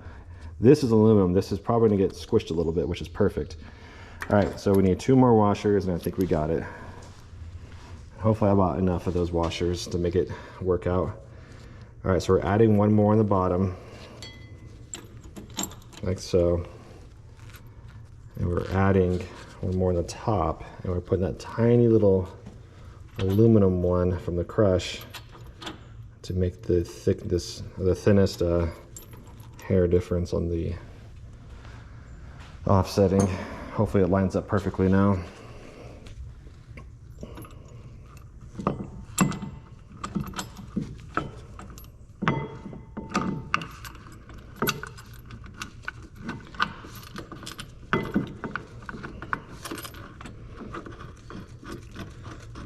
Okay, that middle bolt is still loose. I never tightened it down all the way, so everything should, you know, work out pretty well.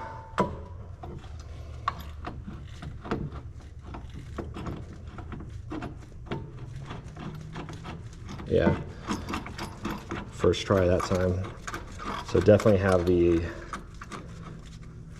everything loose before you go hogging it tight, or gorilla out of it.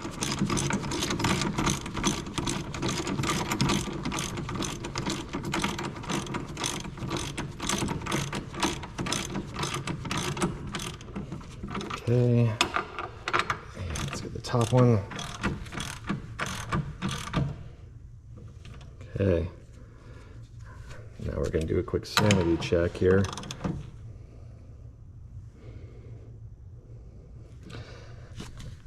Now it's like, it almost went like too far now. It's definitely, I'm not sure how I feel about it.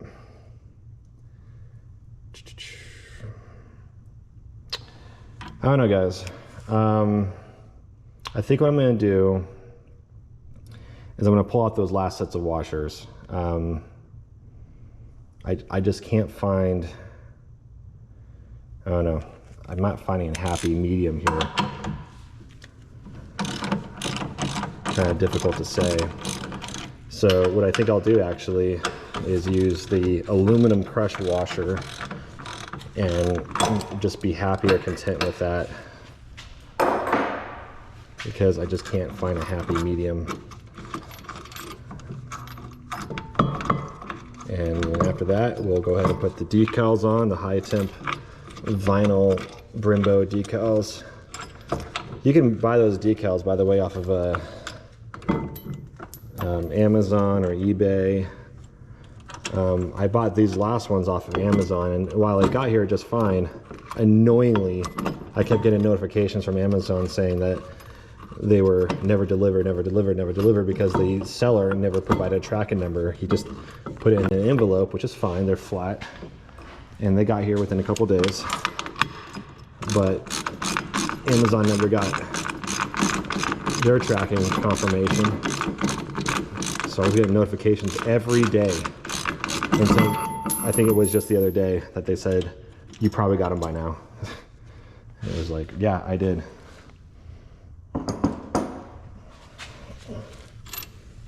So I didn't really appreciate the annoyance. So with that said, buy them off eBay. All right, I'm gonna pick up these washers now.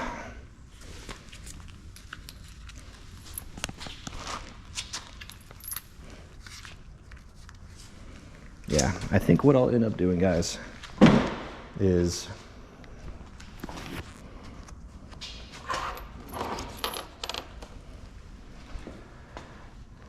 yeah, we're gonna do 2 up top with the aluminum, and then 3 in the bottom with the aluminum. I think that's how I want to do it. Yeah, that's what we're gonna do. So, like that. I think it's gonna be for the best.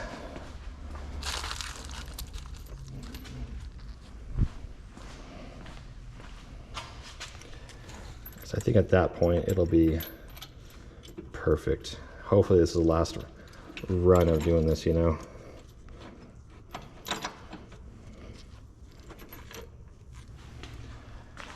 This is definitely taking too much time just to get the calipers centered up.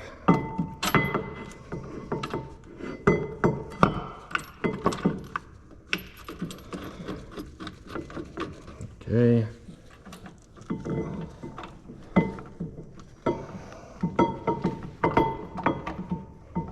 Come on.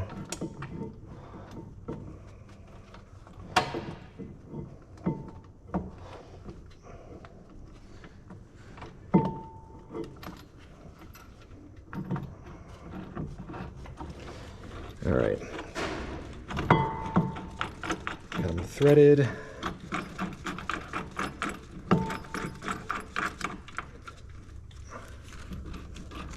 So, like, you know, they say 10 out of 10, use these brackets. Ah, these brackets suck.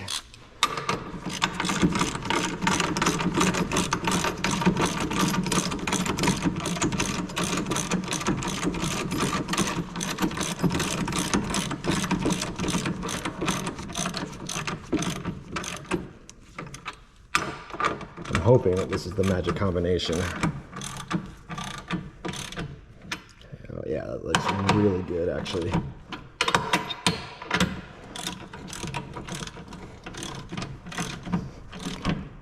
All right, that is it, guys. Perfectly centered now.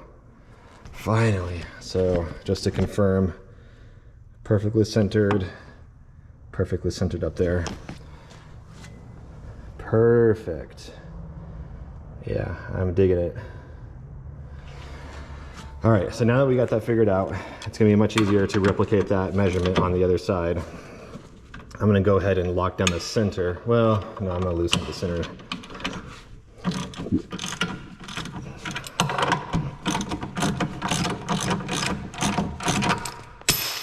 Oops. All right.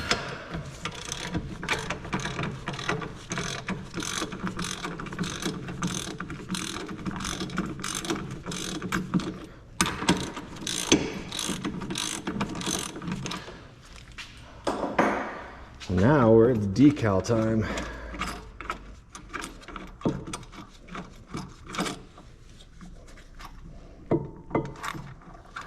Just want to slowly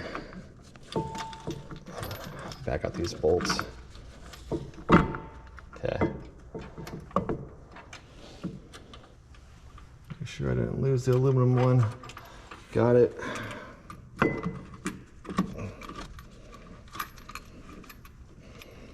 Come on.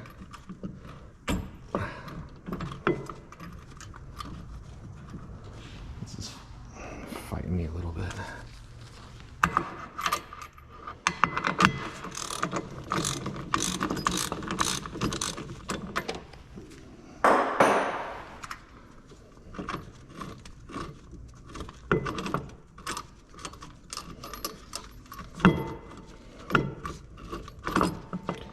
Okay, got it. I don't want to lose any of the hardware. Come on. Okie dokie. Very frustrating, guys. I'm sorry about that. Okay. Okay.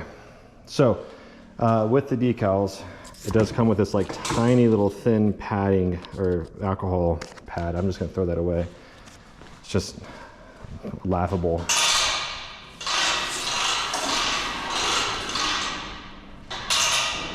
Okay, so what I'm gonna do is I have a bottle of rubbing alcohol out here. And that's what you wanna use to clean the surface before you put the decals. So just kind of get everything shifted away.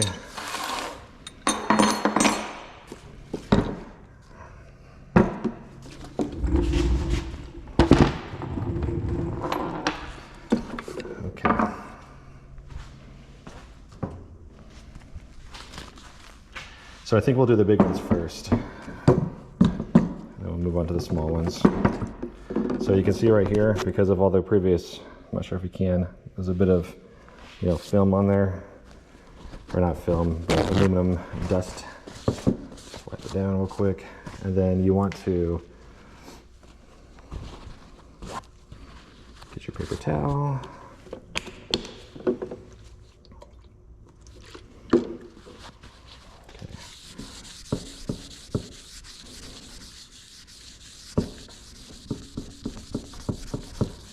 Nice thorough wipe down. Okay, and look, with rubbing alcohol, a little bit of red, but not much. If you use brake parts cleaner, you're definitely gonna take off a bit of that shine, even if it's powder coated. So you definitely don't wanna use brake parts cleaner. That's where rubbing alcohol shines. Now, it's kind of cold out here in the shop, so I'm gonna use a heat gun to warm the surface and to also dry the rubbing alcohol if it hasn't already dried yet. With heat, it makes the vinyl adhesion be somewhat promoted and tacky. So that's why having the right tools makes it a bit better. All right, so before we even get to that point of putting them on, let's see how it's gonna line up. I remember doing this on the 89 and even with the other calipers, the first gen CTSV. I believe I used painter's tape to kind of set up my boundaries here. Because I want them to be, perfectly centered. So I think what I did is I measured the center point, measured the width of the Brembo, and then found center like that. So where is my glue painter's tape. All right, and let's get a tape measure. All right, so the width of the face is pretty much 9 inches, so 4.5 is centered. Now, it's gonna be hard to put a mark on there that you don't wanna be permanent, right? So get a little piece of tape, you know, and kind of roughly eyeball where center is. Thankfully, we know just by eyeballing it, it's roughly center there. So now you can put your mark wherever my Sharpie went. All right, so 9 inches, right? And I think I had my wife or kids help out last time I did this. So for now, we're just gonna use like this bottle to have the tape measure rest on. There we go, that'll work.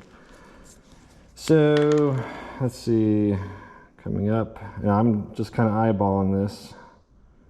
So right here is what I'm calling centered. And if you notice, so is that hole right there from the center lock pin or the center, yeah, from the bracketry to hold on the pads. So that's centered. And then you want to measure the thickness of the surface, which is basically 1 1/4. So 1.25, divide that in half is 3/4. So 3/4, roughly. Trying to. So we're gonna put that right here. So we know that's center at that point. Like that. So you got that?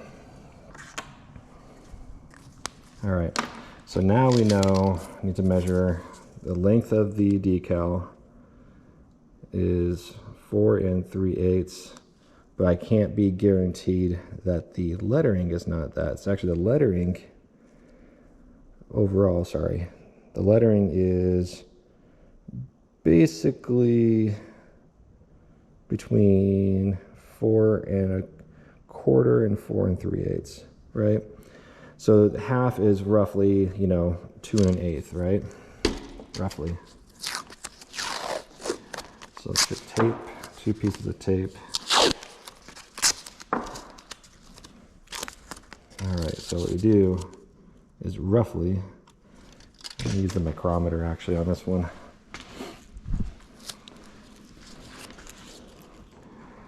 Let's switch it to inches.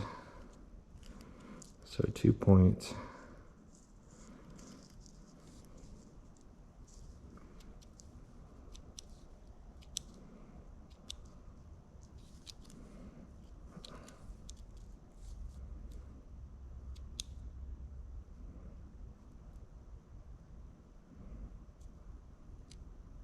There we go, 2 1/8.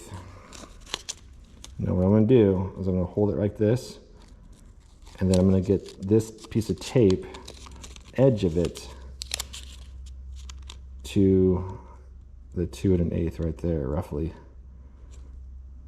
So I'll hold it like that. So, you know, it's not like it has to be like perfectly centered, you know, the lettering, but I want it to be as best as I can. Okay, I'm good with that right there. All right, so if you look, if you put that right there, basically, you got a flat, straight edge. That to me is pretty darn centered, right?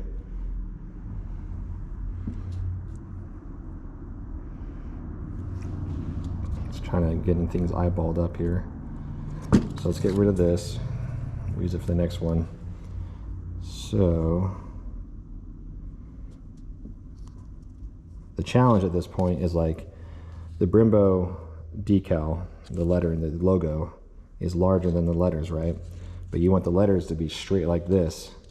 So what you do is knowingly you'll have to keep an idea of where you want it to all really rest.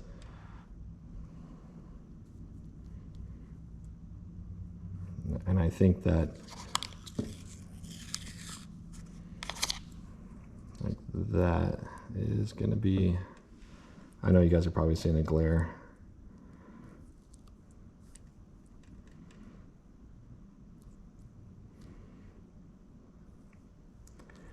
Yeah, sorry, I'm just kind of being a bit of a perfectionist right now.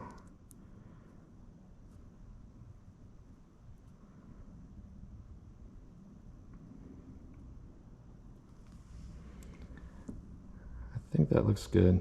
So let me, before I put it on there, I want to look at the picture of how I had it on the black Z and just get an idea of where the E was located. And actually we can probably just look up like the actual Brembo lettering.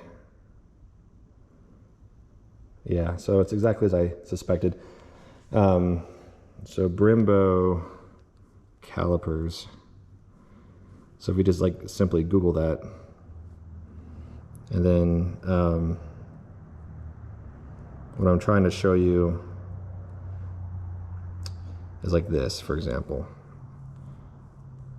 Like the E, if we look right there, is not necessarily centered in the face of the caliper surface. It's actually down lower. And I can show you on mine, it was the same thing, right? I'm trying to see if I have a better, there we go, that's better. So what you're gonna see, sorry, is that yeah, you can see that the E is not perfectly centered, but the B of the logo is up taller on the face. So that to me looks correct. That looks aesthetically appealing. So that's what I'm gonna roll with here. All right, so let's do one more quick wipe down. So I got some finger smudges on there. We got the tape centered where I like it. We're gonna get the heat gun to dry off any of the alcohol.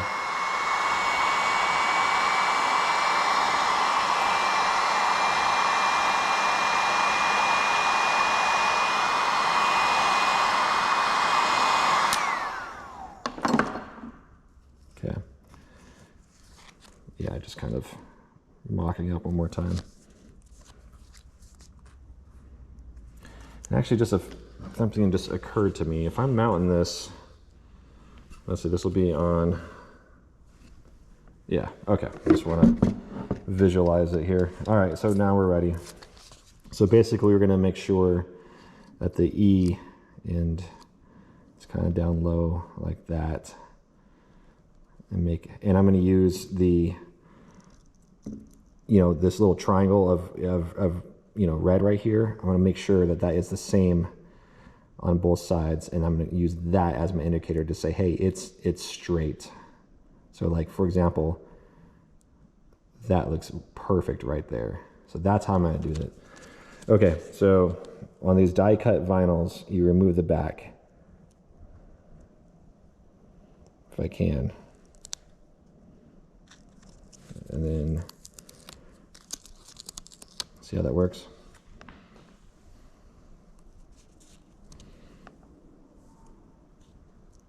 So I'm going to grab the corners up top, like so.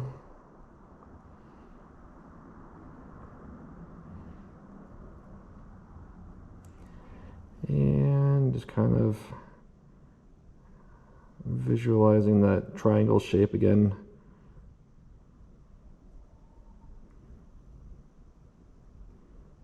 I don't know, that looks pretty perfect to me. So then do this. And this is where the heat gun is gonna shine, because as the metal's cold right now, it's gonna kind of repel the lettering,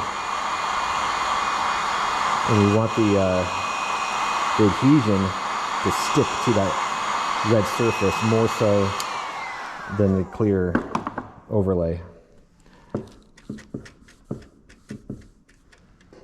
Okay, so here we go.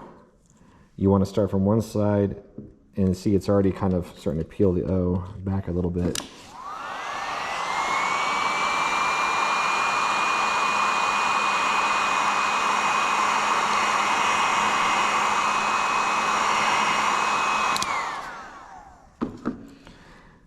And don't rush it, guys, because if you peel off a letter by accident, it's no longer going to be the perfectly cut centered. So letter still wants to come off, so I'm going to get a razor blade and use it as like a press tool.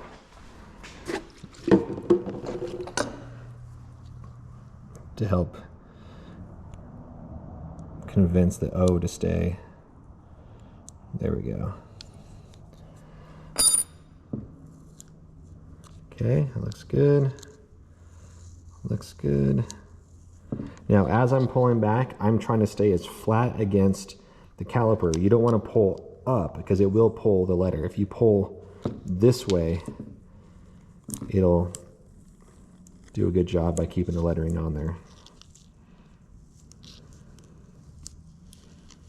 Check that out. Bam, it's on there. So what I'm gonna do now is I'm gonna go ahead and hit it some more heat real quick, just to get the temperature, to give it more, adhesion.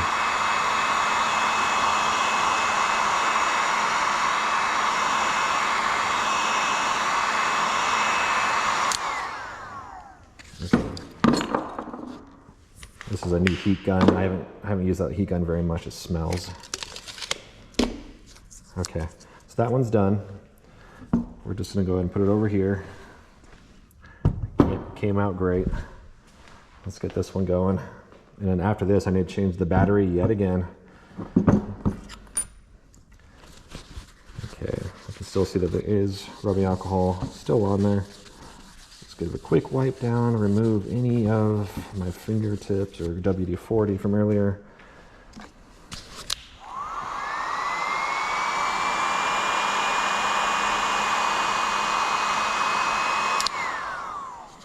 All right, so remember the measurement was 9 inches across.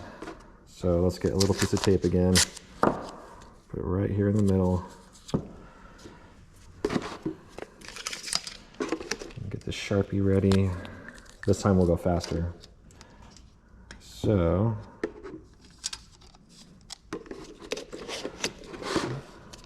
come on, I'm trying to bend the tape a little bit. There we go.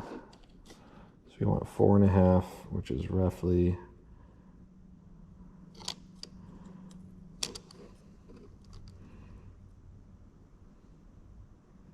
trying to eyeball it.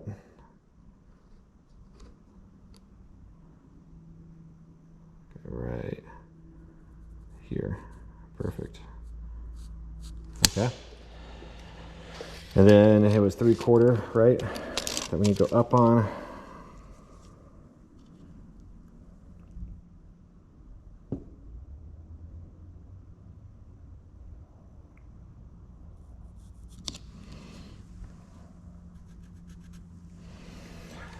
All right.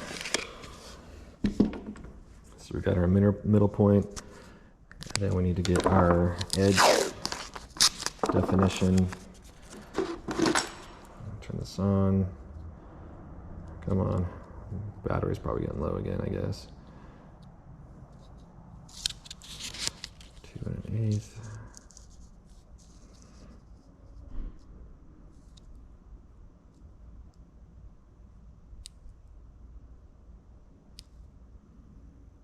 Where is it? There we go. All right. Hold it there in the middle. Tape was kind of curling there.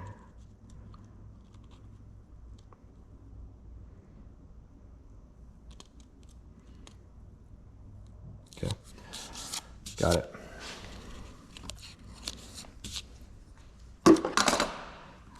Centerpiece. Visualize it before we commit. Does everything else look good on it?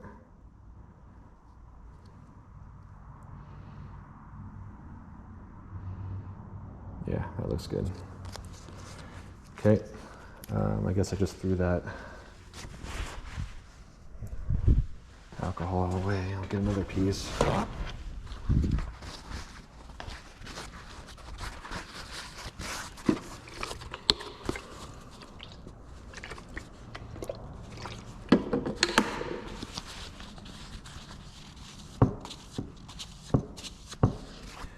Okay.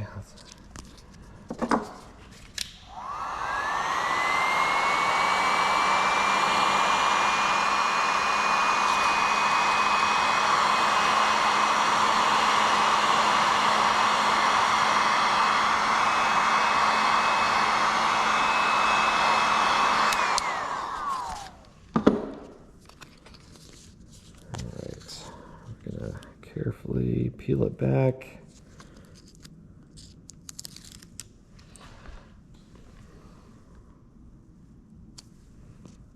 Same as before. Let's see how much faster this one went.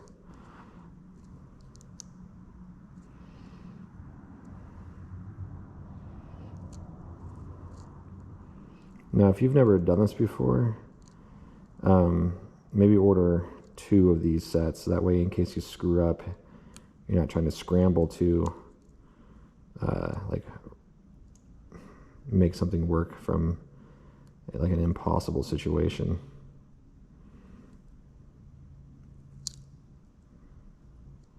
All right, that looks good.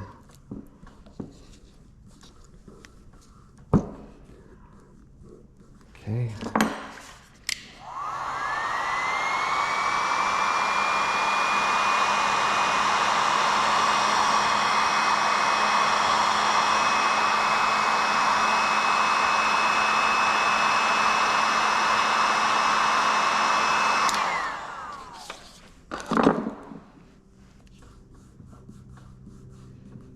Okay, so same thing as before, carefully peel. This one actually did a better job. I don't have to fight the O. And remember, as you pull, try to be as lateral as possible.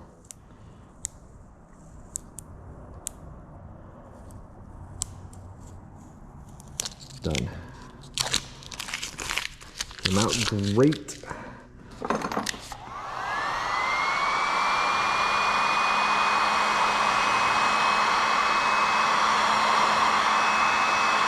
Now, you don't have to do Brembo lettering. I've seen people put like the Z logo on here or Z31. I've seen a lot of people do some really cool, interesting things.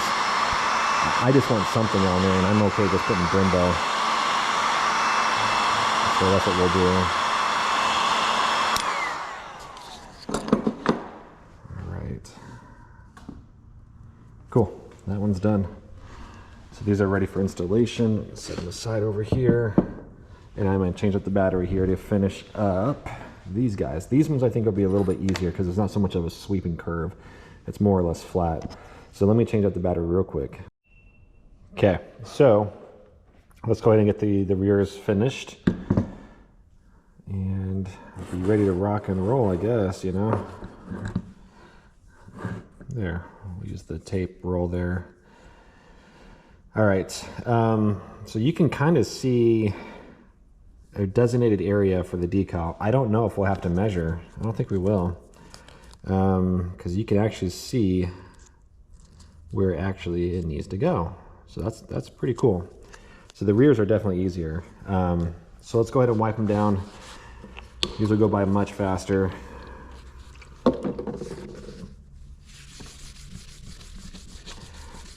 Any bit of contaminants off.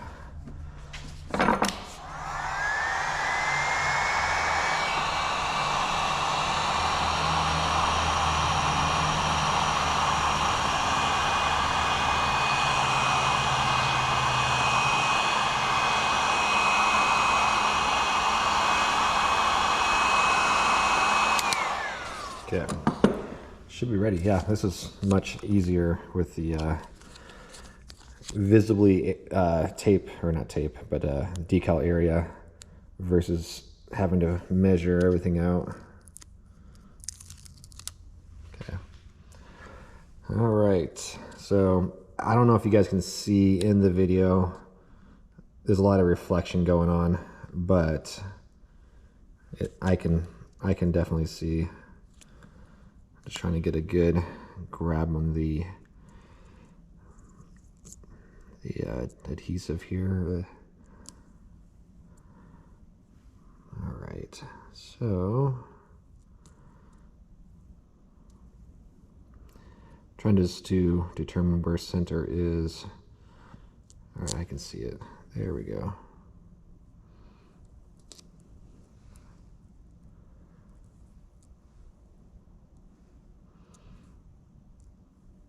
Bingo. There it is. Centered. Perfect. And like I said, you probably couldn't see it because with all the reflection and glare from the lights here in the shop, there was definitely you can see where you need to place the decal. That's pretty cool. Check that out. Came up perfect. Awesome. So there's that one. Let's get this guy.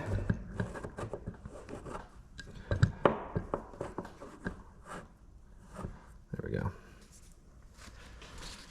Let's wipe off the surface.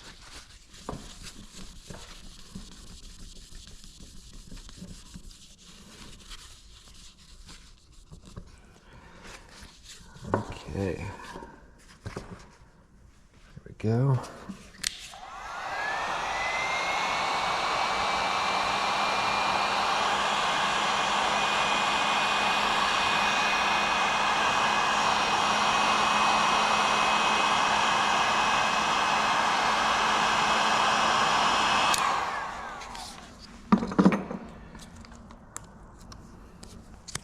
Same thing as before.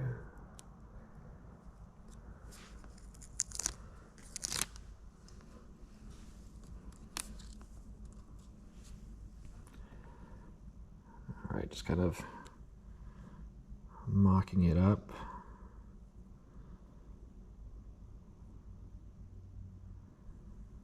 This one, a little harder to see it. They must have put more powder coat on this one. So it's a little bit more challenging to find where it was. So bear with me as there it is, as I get it centered.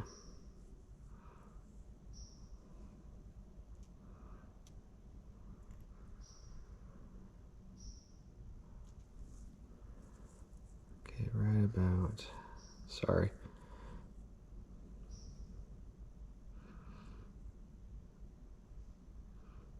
There, that looks good. And just double checking for angles here. There we go. All right. Yeah, the rears are definitely easier than the fronts. Bam. All right. Let me put some heat on both of them and then wipe them down.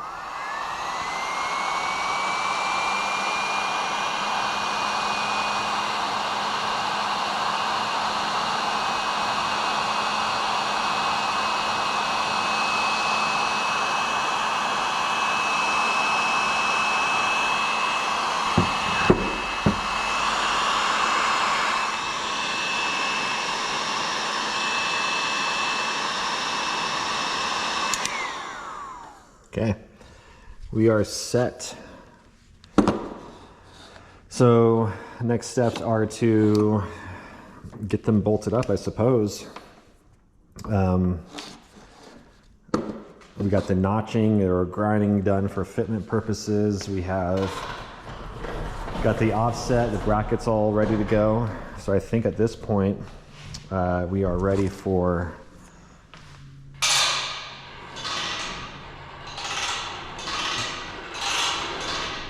the calipers to finally be installed, which is awesome.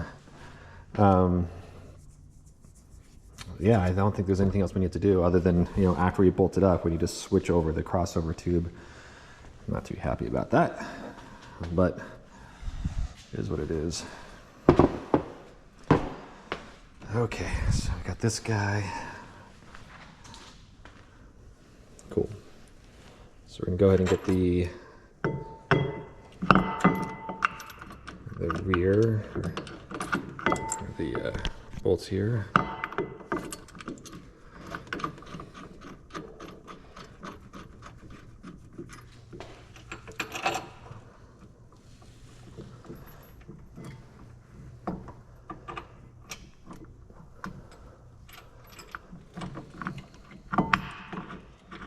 There we go. Still got the fronts threaded up. Okay, I'll put my gloves back on.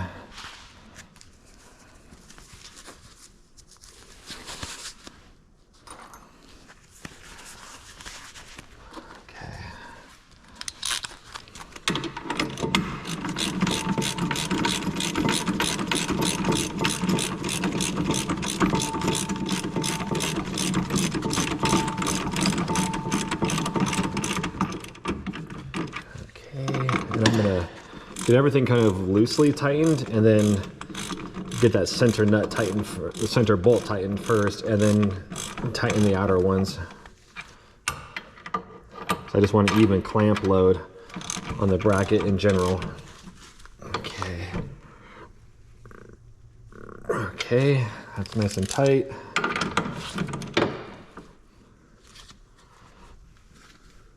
Perfect. Nice and tight.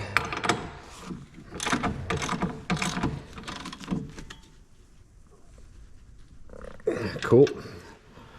So it's officially on, bolted up, hardcore. Nice. All right, let's get the crossover tube done while we're here. And then, like I said, I want to go to AutoZone or O'Reilly's to see if they have the little bleeder caps there. So these look to be a 10mm up there. I'll get a flare pipe wrench or whatever it's called, and then a split pipe wrench is what I mean, and that looks like an 11. Let's go confirm that. So when you're using brake line stuff, you have these type of split flare wrenches here. That's the correct tool to use on that, otherwise you can risk shearing or damaging the actual nut there.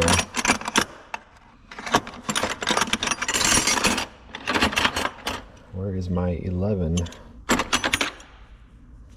There it is. Looks like I need to broaden my wrench selection there. All right, so this is for sure a 11, so we're going to take these out. Okay.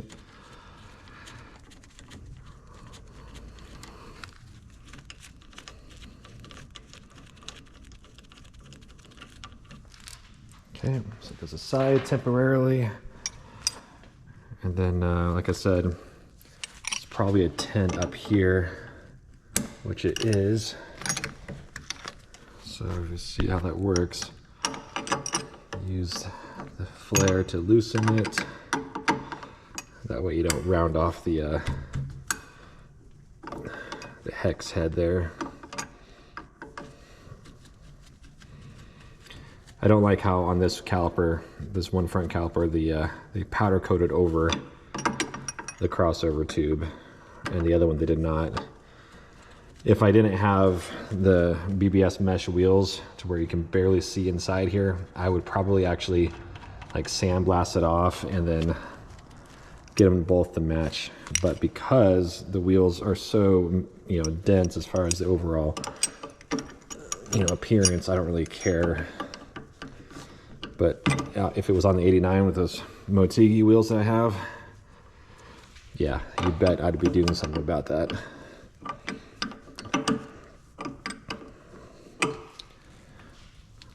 Oh, come on. The reason why it's fighting me a little bit is because there's probably a little bit of like spring pressure in the tube, because these tubes are like made while they're like bent while they're put on. I actually have made these tubes on the ones on the Z, the 89, because when I bought those calipers, they didn't come with the crossover tubes, which is weird. So I had to make them myself. That kind of sucked, but it worked out. Okay. So it's loose, but like I said, because they powder coated it, it's like stuck on there. So what we're gonna do is a screwdriver to pry it off without, there we go. Yeah, so now we just need to, you can see how they definitely powder coated over it. Stupid. So this goes down here like so. You just literally swap it around. Not ideal. But let me show you something real quick. Little channel right there. See that? That's where the crossover tube resides in. Brembo is pretty good about doing that on all of their calipers that have external crossover tubes. Some of Brembo's calipers, like on the 350Z, they have a internal crossover. Now, you might think, whoa, that's better. I don't think so, because the crossover internally on the 350Z Brembos, they're straight like holes like this inside, and there's like no radius, so it's, I don't think the brake fluid is like smoothly transition when you press the pedal. I think it poses a problem with efficiency there. That's how the Z32 calipers are, and there's a lot of people who say unless you get a perfect bleed, those calipers suck, and I would be inclined to agree. So I really like external crossover tubes because it's more of an efficient delivery of the brake fluid.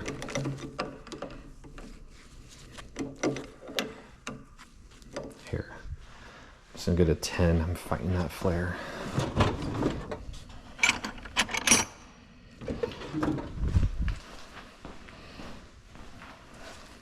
Then I'll use it to cinch it up.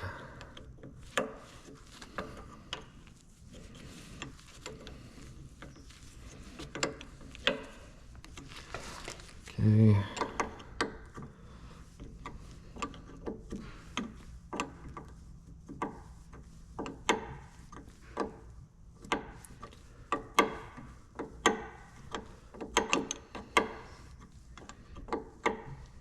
Okay. So I can feel that it's ready to be tightened, and this is where this tool shines, is basically tightening and loosening, because you do not want to round off the heads there.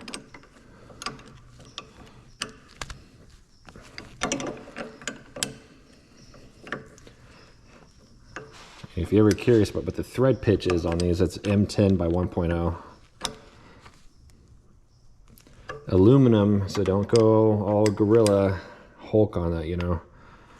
You just definitely want to get it tight though. All right, that's on there. Let's get the bleeders on the top. Okay, and we're just gonna leave them hand tight because obviously we have to bleed, so no big deal on going crazy. That banjo bolt, we're not going to use that. We're going to use the crush washers that come with it, but that's not the right banjo bolt that is used with the Z31. We're going to use the actual banjo bolt that comes with this lines, so that'll just be like a, you know, drawer item, toolbox item.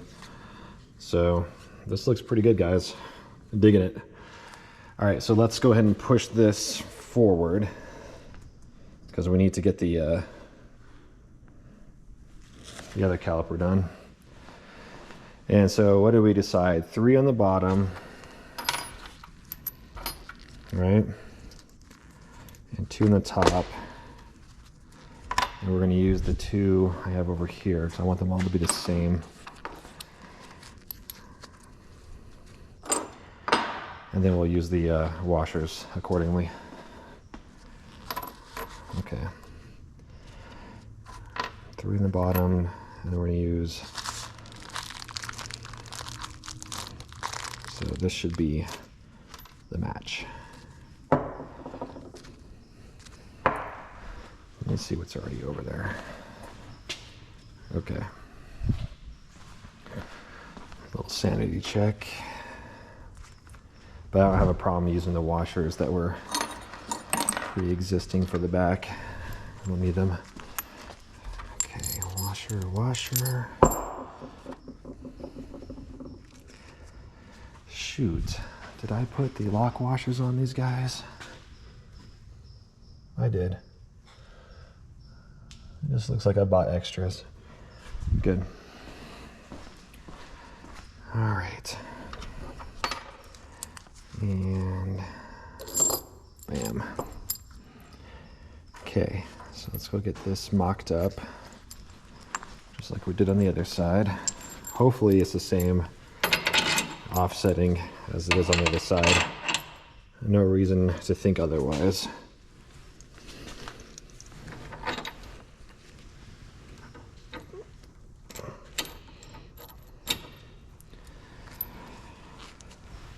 Okay.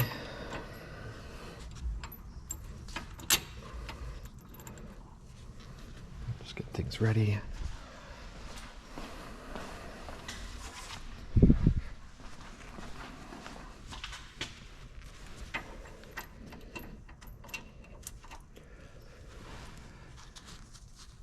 All right, hopefully, as I said just a moment ago, that everything will just work out perfectly and that we don't need to take it off and on, off and on. All right.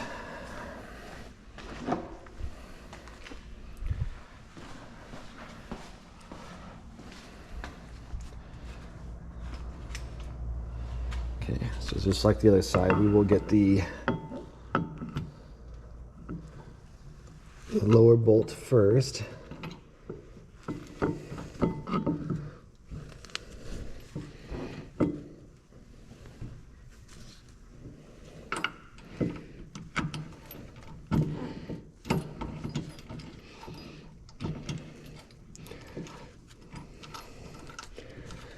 Okay, got it threaded. Sorry that you can't see anything.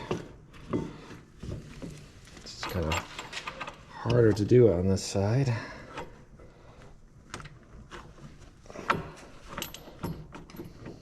Now, I didn't loosen that middle bolt, and thankfully it just worked out. I was worried about, like, oh shoot, do I need to loosen it? And it just worked to our benefit this time.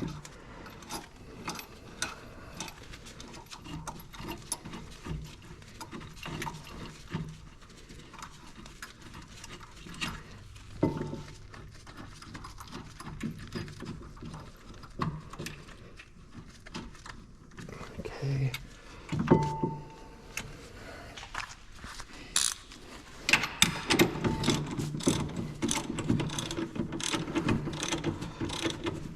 Now remember, I'm hoping that it's perfectly centered, and so far it looks like we got it perfect.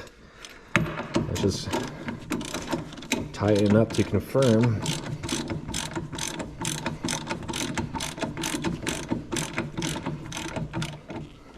Oh yeah, we got it. First try. Okay.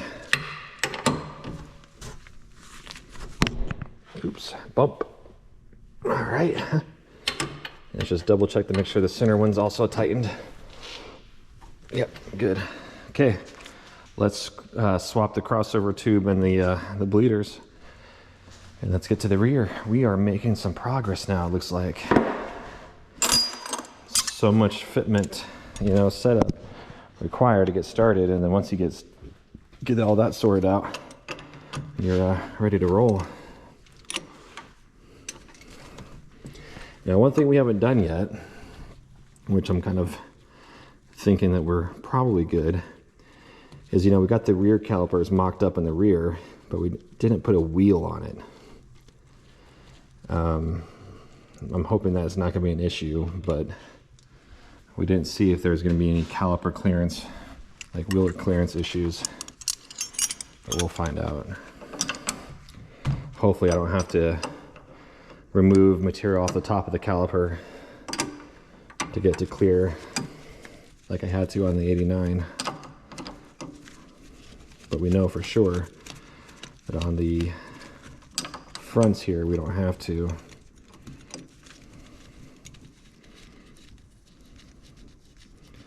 All right, so these are coming out a lot easier because they're not painted or powder coated.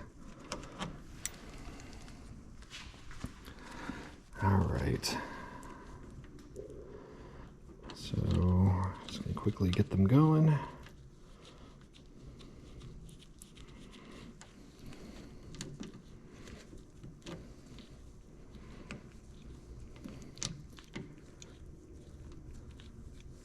Come on.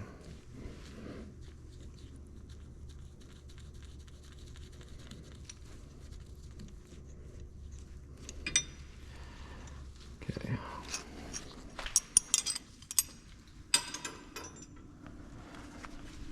Go ahead and start tightening these.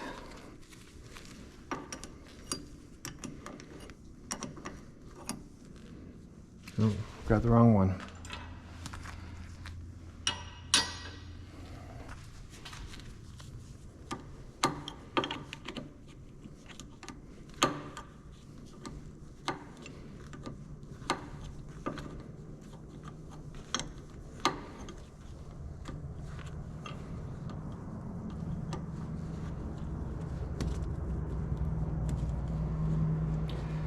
Getting there.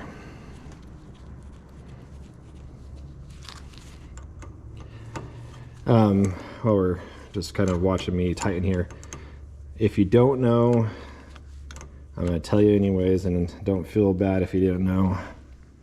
It's kind of a okay thing to learn, I guess, but the reason why you want the bleeders on top of a caliper, not the bottom, is because, you know, air rises to the top, right? So when you're bleeding your brakes, you want to make sure that your bleeders are positioned to where the air can escape. Now this is not just a Brembo thing, this is an all caliper thing. Even on drum brakes of vehicles, like, you know, my Xterra, for whatever reason, the rear brakes of the Xterra are drum brakes, which is odd, because you know, a modern vehicle, you would think that it would have, you know, disc brakes in the rear, but it does not. Anyway, the bleeder for that is also on the top of the little spanner tube reservoir thing for the spanner of the drum brake. So just another one of those now you know things, you know.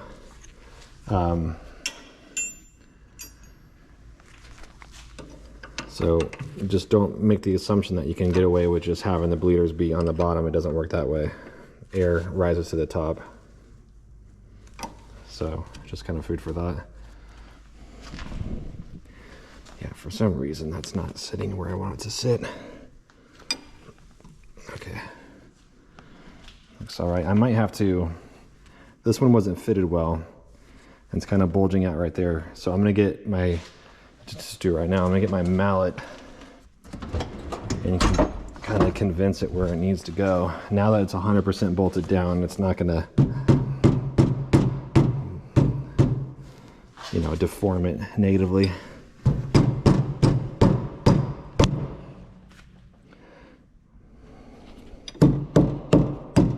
There we go. That's where I want it to be. One more tap, actually.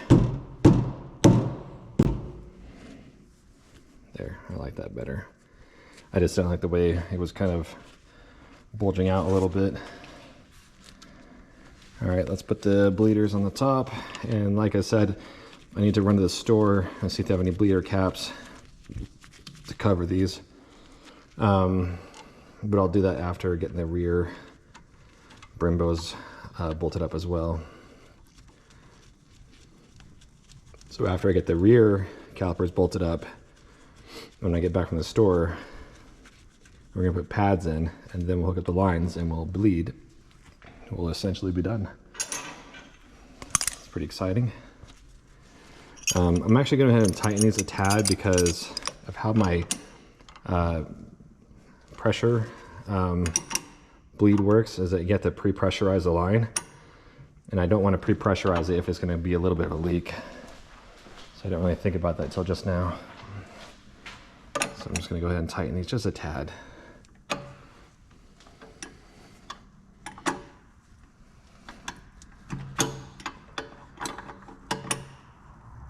Okay.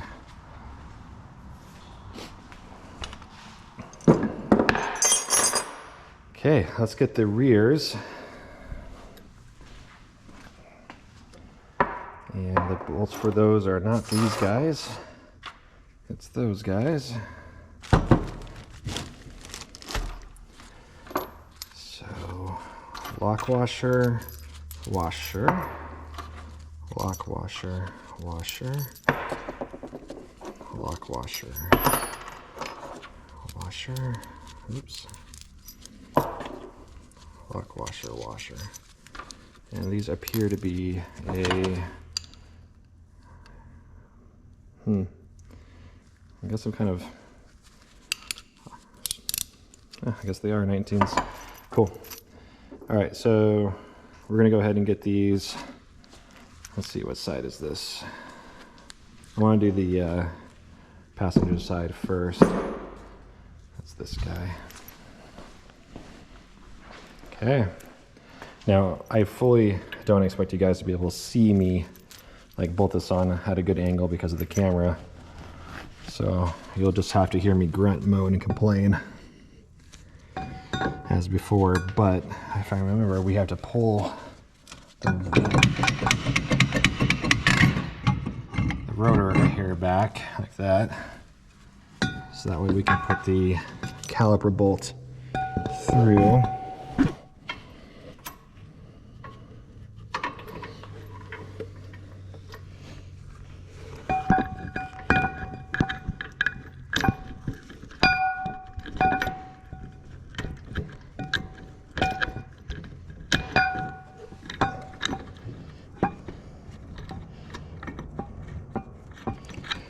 Okay, got it threaded.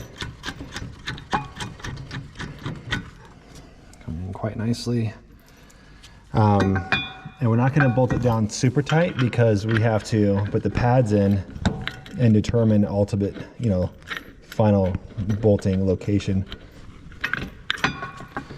of, where the caliper is going to sit.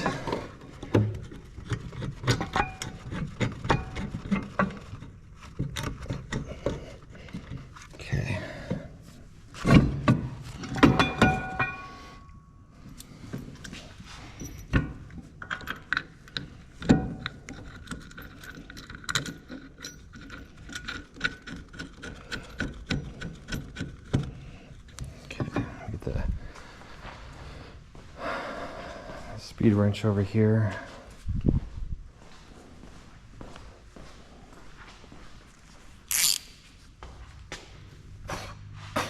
All right. Let's go ahead.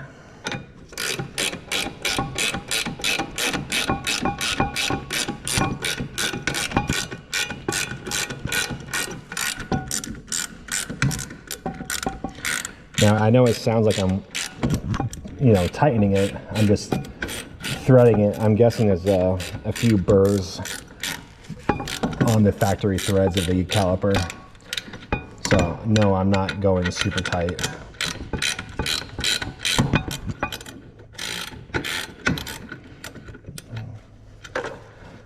Okay. I just wanted to get it to where it was pretty much all the way there, so that way I can, oops, okay.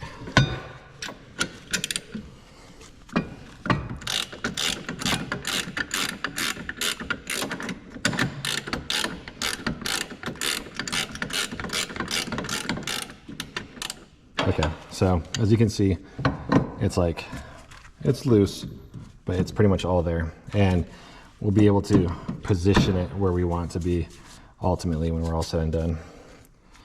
So, and just look, you know, we got the crossover tube down here, right? And again, they didn't really hit it correctly there, but there, the channel is also up here on the top. So I imagine, you know, depending on the vehicle application, Brembo does it kind of as a universal manufacturing process. Okay, so that's mocked up, that's ready to go. Man, we're getting these on quick, aren't we? Let's get the other ones. So this one actually, like if you look at the channel of where the crossover tube resides, that looks really good. But on that rear right one, on the rear passenger, it's not. It's kind of sitting about a millimeter or two outside of it. So I need to get the mallet and put it 100%. Kind of need to move that caliper a little bit. Okay, so those are tight. Let's get the rotor.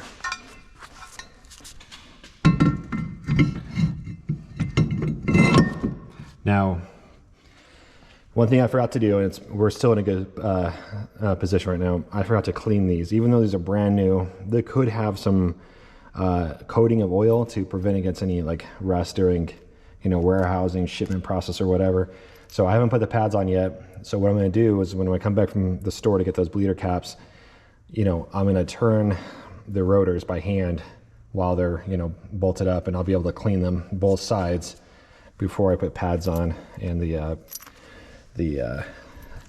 pad, you know, brake pad lube that they recommend you put on with the pads.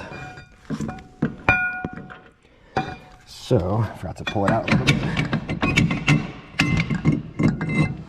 Okay. And again, I apologize. I know you can't see.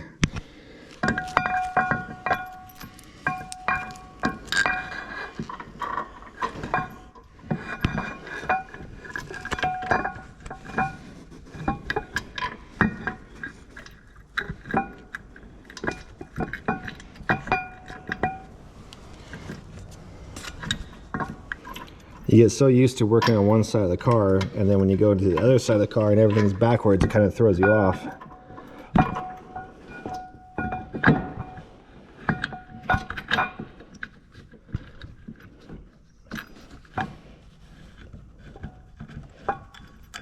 Okay, got it threaded.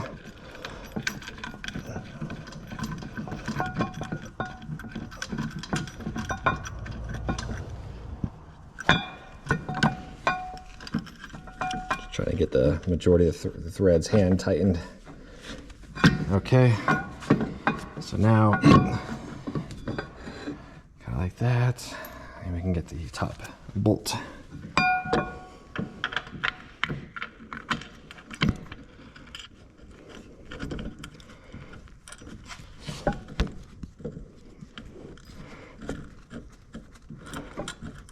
Okay, so it's threaded, but the again, there must be some burrs on the threads where it's catching a little bit, so I'm just gonna use a wrench now.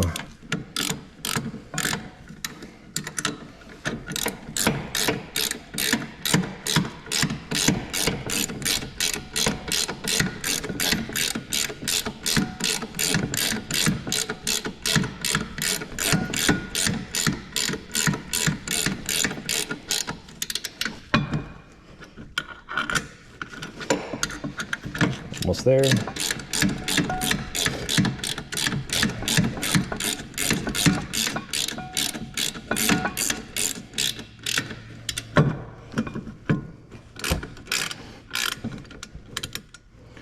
Almost there.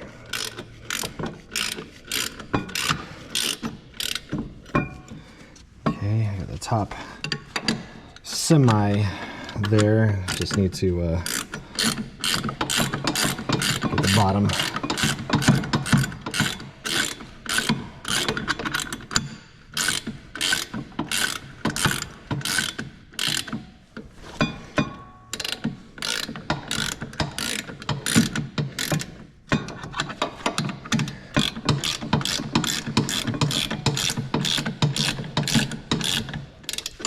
Okay, a little too tight. just like kissed it a tiny bit tight. So there we go. All right, so we are ready for the bleeder caps. I am gonna put the video on pause for a minute, stop recording. I'm gonna run to the store and get the bleeder caps that we need for front and rear. So there's 2 bleeder caps per caliper. There's a total of 4 calipers, so 2 times 4 is 8. Let me, just before I forget, I want to go tighten those bleeders just to make sure they're all at the same, you know, tightness. Okay.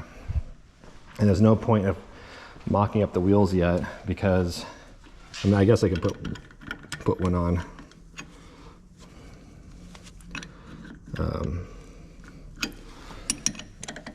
I'm just curious if I'm going to have any problems with clearance. I hope not, but we'll see. So first off, I'm going to push the caliper. Well, let me get the wrench. I'm going to have the caliper on the fullest inward position just to prevent any damage, like any paint scrape. Am I going righty-tighty? Nope.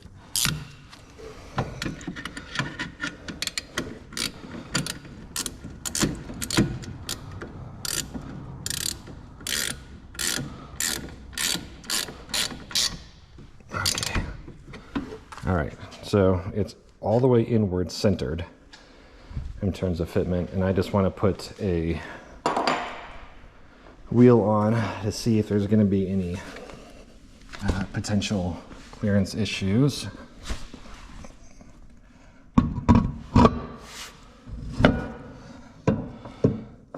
Nope, no rubbing as of yet, so that's a good sign.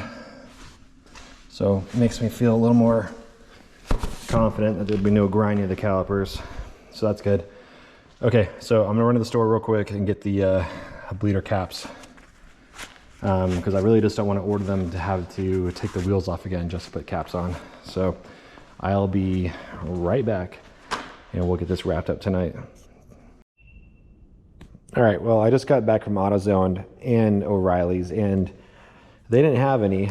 I was actually shocked.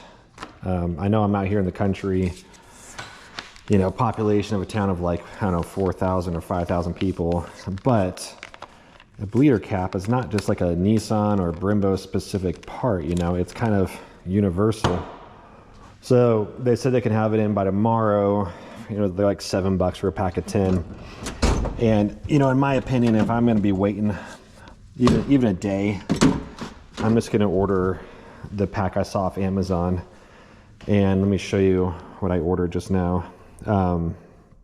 So I did bleeder caps or brake bleeder caps on Amazon. Look at this, quantity 60 bleeder caps there for $9. So I went ahead and ordered that, and they'll be here on Tuesday. Today's Friday. So what that means basically is, you know, the car will be just done. There's no point in me putting the wheels back on just to take them off to put the bleeder caps on.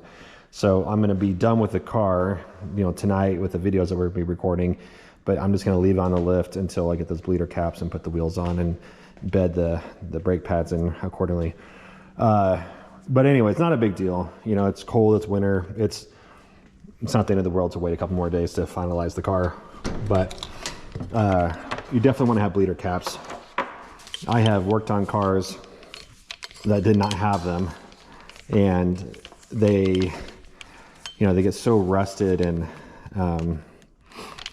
you know, messed up from the weather that they don't even function anymore. Or they get seized. It's good to have them.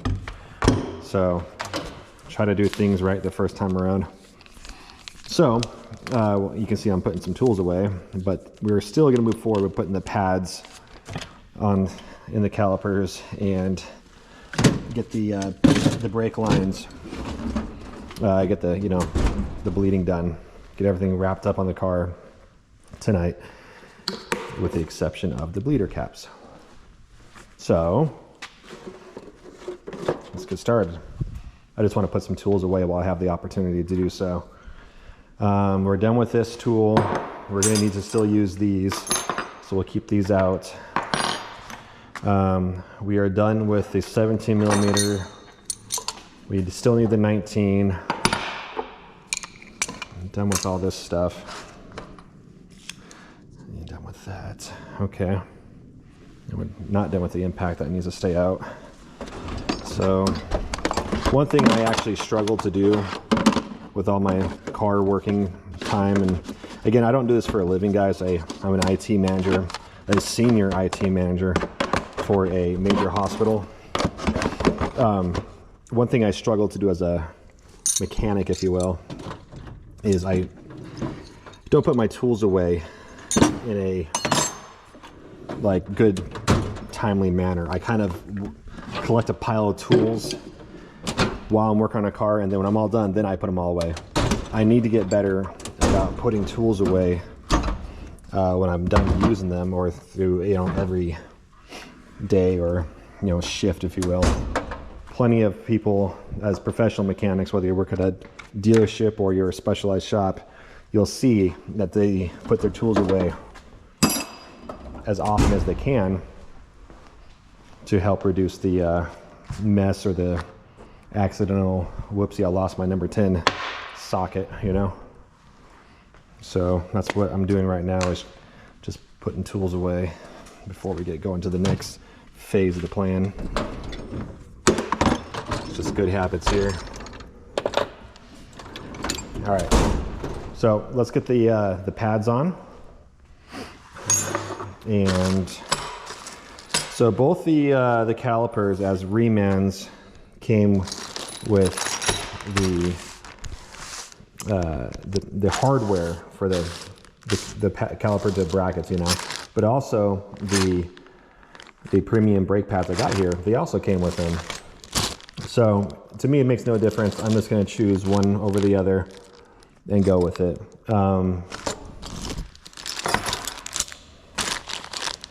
Just kind of looking at these for a quick minute.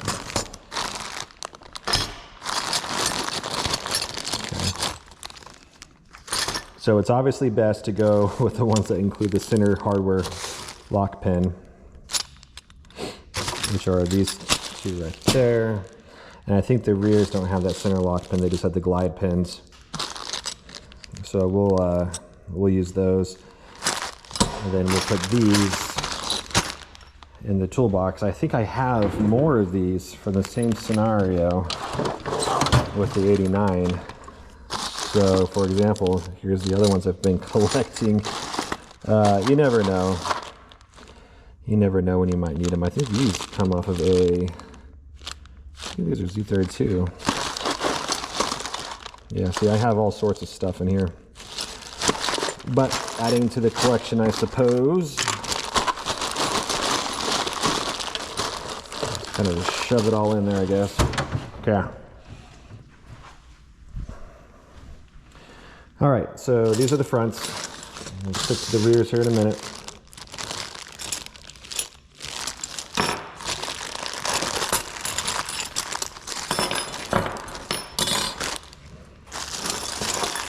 Now this, you know, installing pads is not necessarily rocket science. Kind of a term I use a lot, but the, you know, with a Brembo caliper setup, you know, sometimes they're different to other calipers. And you know what I'm trying to say. So let's go ahead and get the whole procedure outlined and move forward. So these are the retaining, notice that they're two different colors. I really don't care because these go on the back side. This locks down the center pin.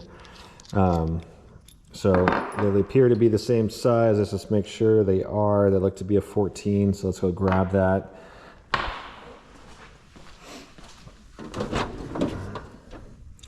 Now I'll just use a conventional flare boxing wrench.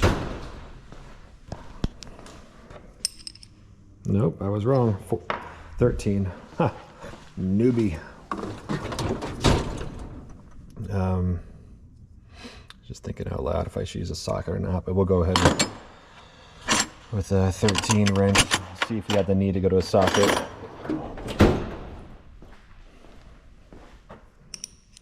we go. Make sure they're both 13, and they are. All right, cool.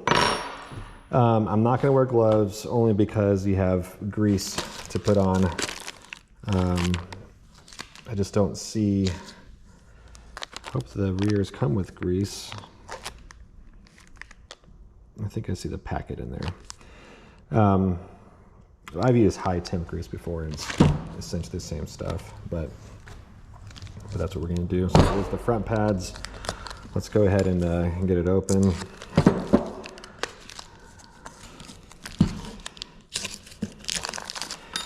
Then after we get the pads installed,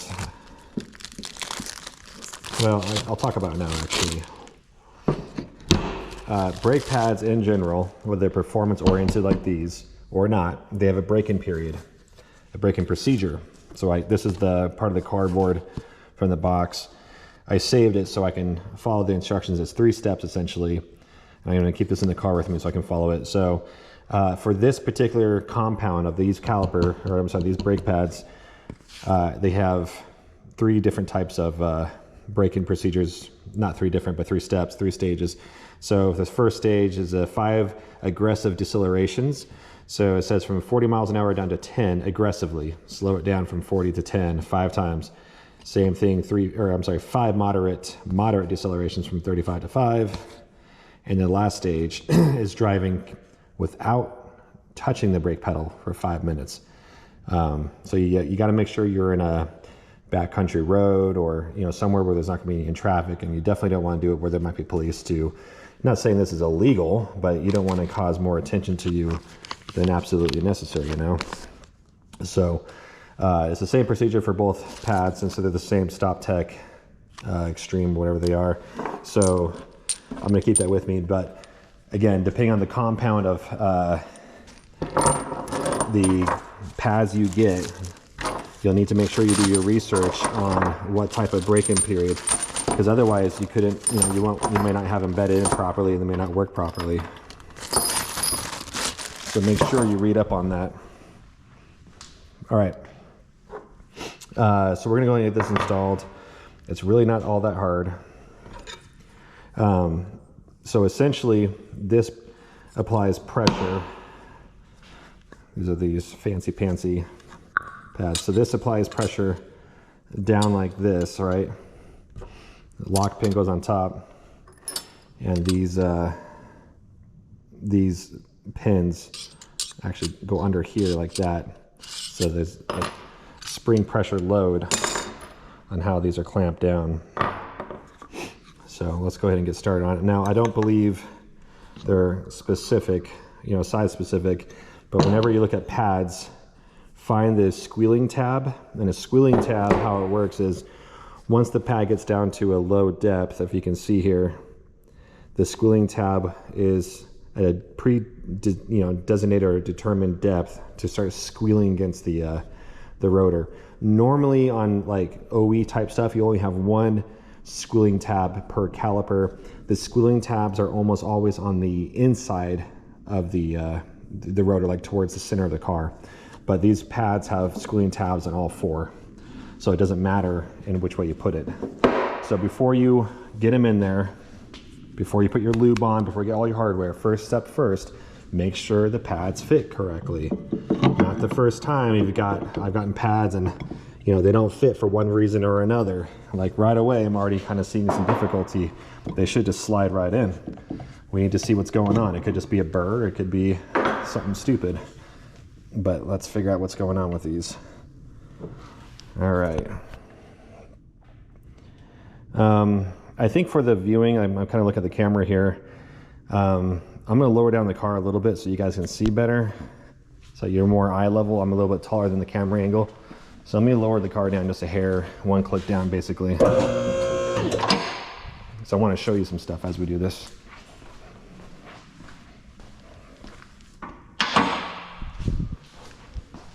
Gotta release the lock. I bought a lock release kit via pulley kit. I just need to install it on the lift. Okay, down a little bit more actually, and then back up.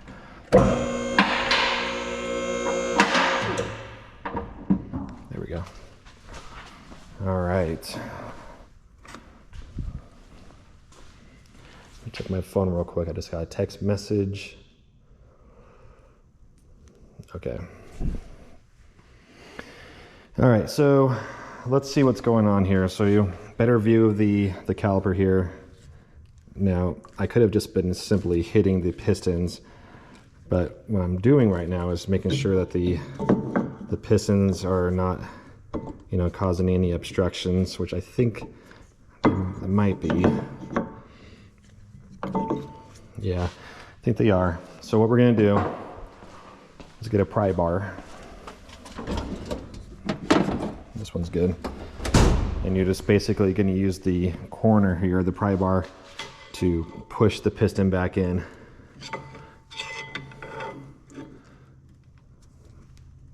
If they're not already all the way in, which, okay. So they are all the way in, but for the nature of how the rubber seal is working, it's like there's a little bit of a rebound. It's just gonna be a little bit of a challenge, you know? So there we go. There, that one just slid right in. Okay, so in this case, you're gonna let the pad drop like that, and then, you know, you'll have to assemble the hardware. But before we get that, you know, we need to lube them up first. I just want to make sure that they're going to fit, and they fit perfectly fine. So that's the first steps, you know. Okay. So we'll go ahead and get started. Oh, remember, we gotta clean the rotor first. So, can of brake parts cleaner. We'll use up what's left of this one. You can always spray the rotor, I guess, initially, but I think when you do that, you're actually probably just wasting some, because it's gonna drip quite a bit. Okay, the can's empty. So what I do is I just hold it like this and rotate it by hand. And when we're done, I want to show you how much potential, you know, crud came off. Look at that. So I think that's some kind of protective, you know, film that's on the rotor. So I got the paper towel in my left hand, kind of holding up against the back side of the rotor. I'm just kind of wiping holding it as I spin it. So let's go do the other side real quick. I'm gonna go ahead and just turn it inside out. Try to get it as fresh.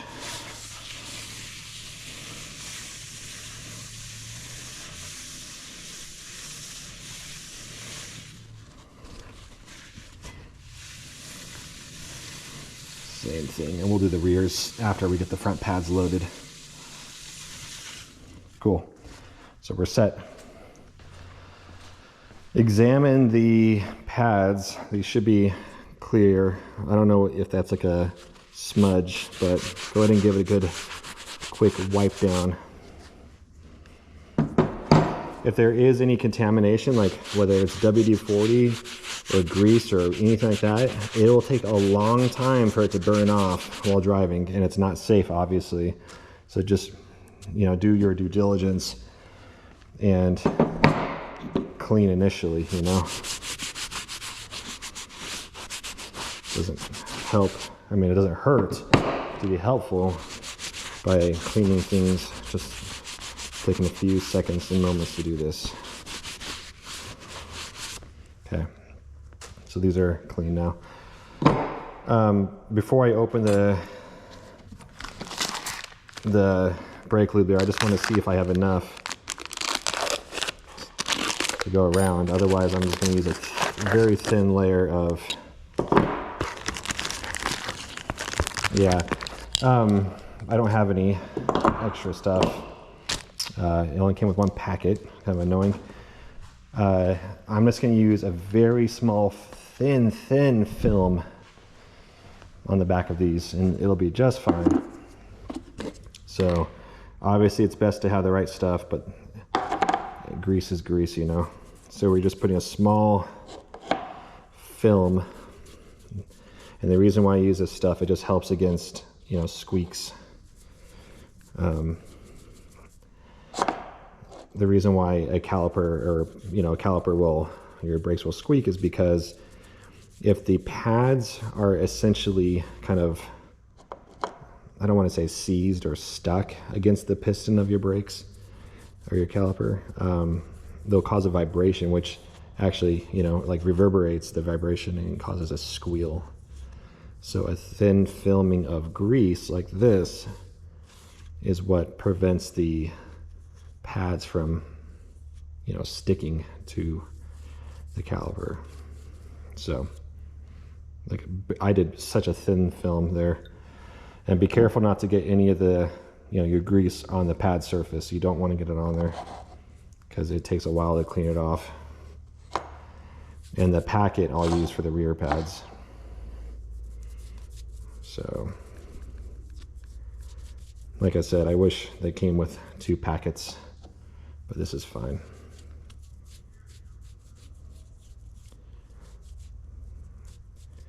And you don't want to have any like excessive amounts of grease, because if you do, it could find its way to somehow contaminate the pad and the rotor.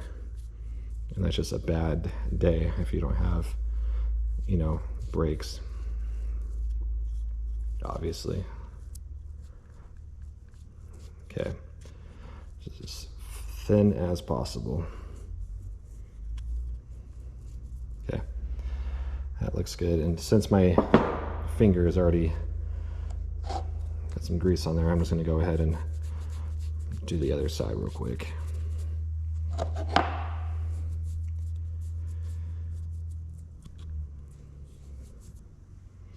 Now I was thinking, while I was talking about the whole braking procedure, I was like, should I get that captured in the video? No, there's no reason for me to show how to brake in the pads or bed them in. Just follow the instructions. I might have considered doing it if the car wasn't so darn loud, I can't really talk through it in that car because it's very loud. But for this video, it's just really showing how to go to the big 6-pot front and 4-pot rear Brembos with the 370Z 14-inch rotors.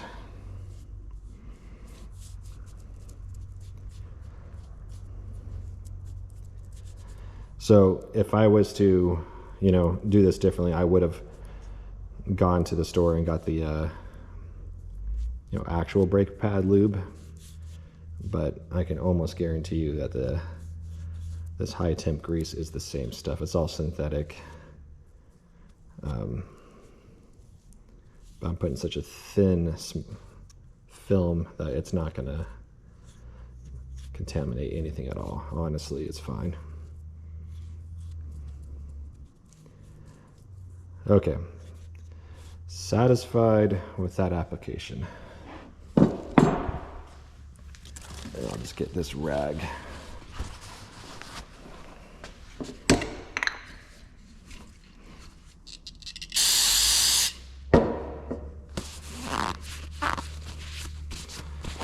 You just don't want that getting somehow back on.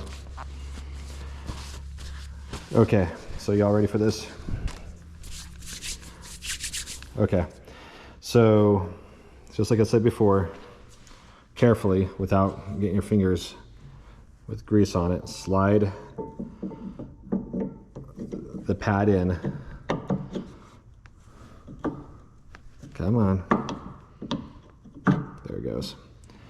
So slide it down in there.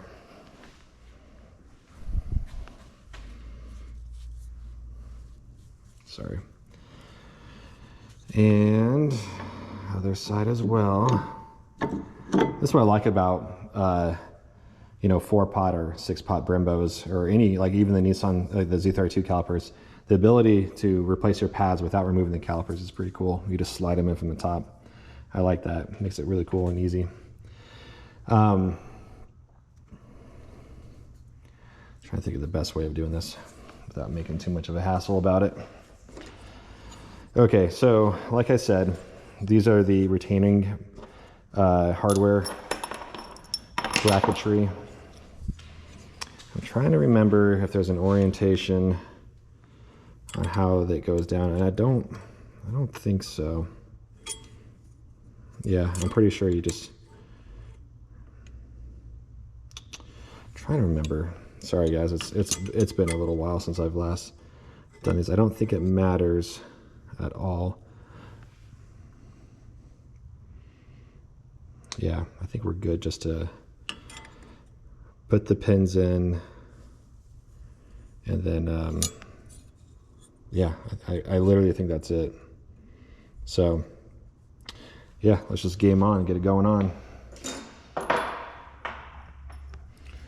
All right, so I always start with one pin. We'll do the bottom pin first. So the pin goes to the back side, not the top side. Problem is with how they got the powder coating or paint on these calipers, it's like a thick application. That's good though, I guess.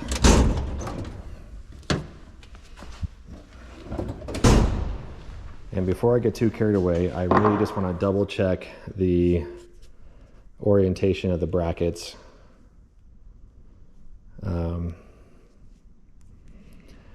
Let's see, a little sanity check.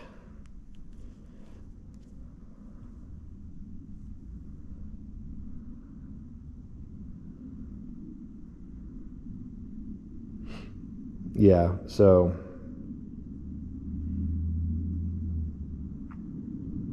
again, just kind of talking out loud here.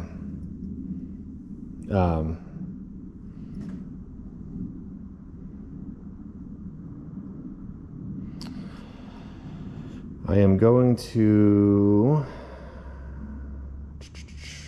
put the, like on the bracket here, I'm going to put the this part, the compression part, towards the top. Although in the case of this example, since the pads or everything's upside down, you might have it on the bottom like that. It's kind of frustrating, so I have to think differently now. Okay. All right. And then the other question I had is the pin orientation. I think the pins get hammered from the backside. 6-pot caliper. Or I just do, I guess, Brembo pad pin.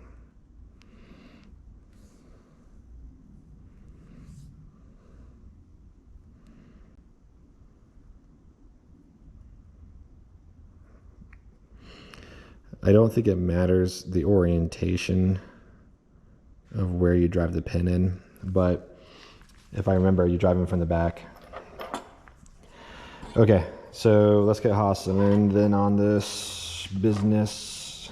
Okay.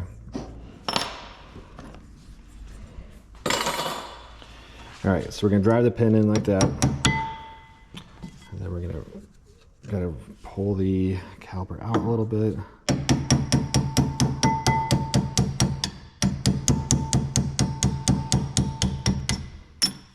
Go. Same thing.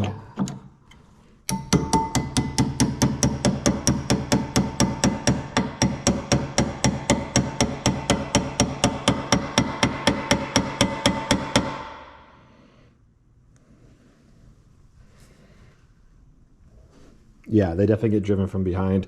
There's a little channel in the back where the compression fitting rests in.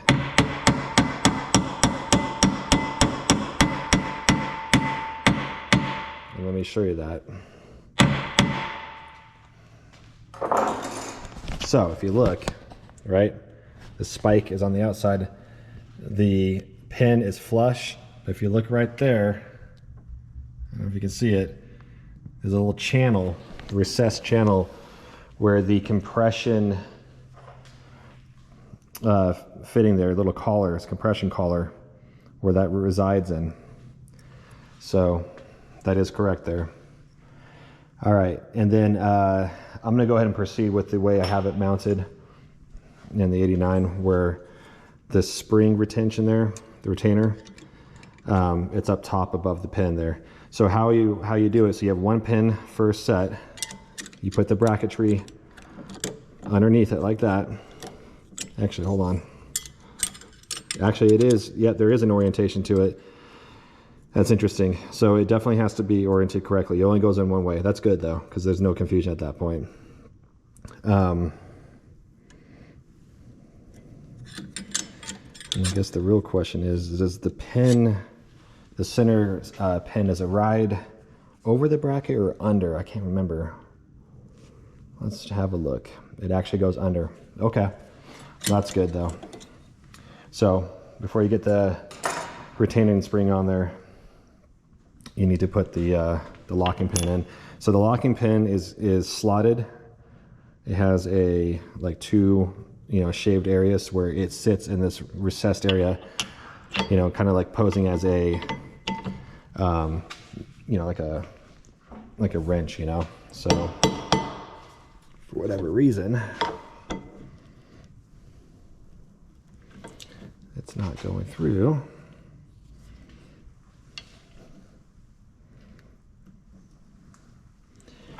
I don't know why.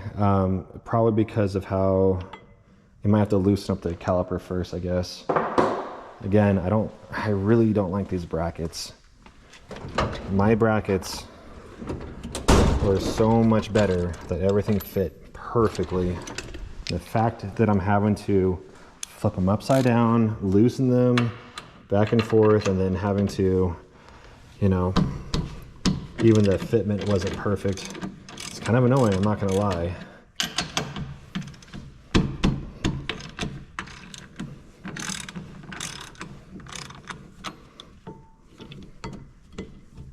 There we go. So, little tip there, I guess, is make sure you get the pin in before locking it down.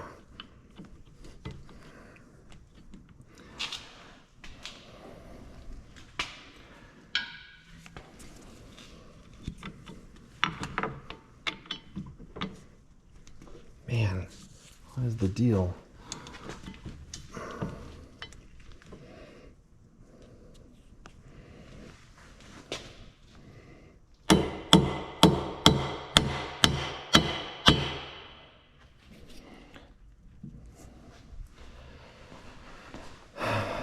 It's not ideal, guys. I have the AutoCAD file for my brackets. Makes me wonder if I should have just gone and got them made again so I don't have to deal with this nonsense, but here we are.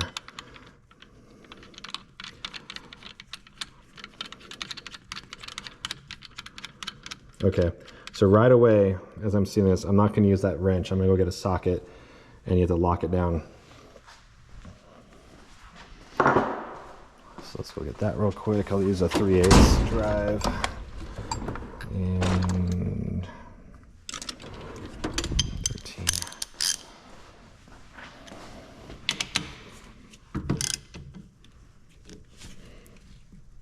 All right, good. All right, well, that's in there now. And I will tighten down the caliper, I guess, after we get it all cinched up, just to avoid any other potential fitment issues.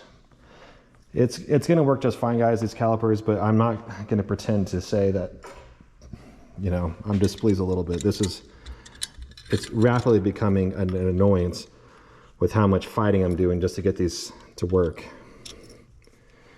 So just heads up, like, I don't want to say you get what you pay for.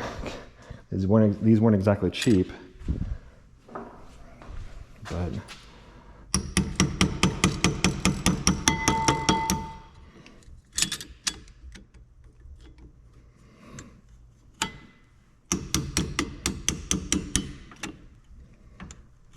come on.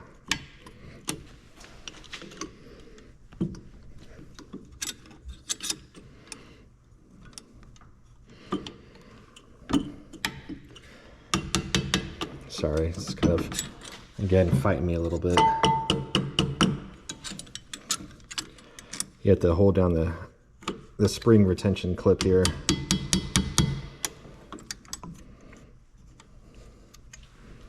Why is it doing that? So how it works is how the spring works is as it pushes down against the center of the pads, it'll bend upwards these pins, which keeps the pads at a certain height, right, at their top position. So it's all spring loaded, it's a lot of tension. I'm kind of starting to wonder if I should have done the top first, because it looks like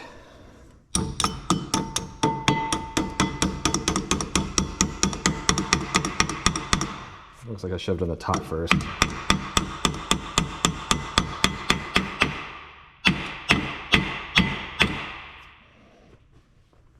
Because I think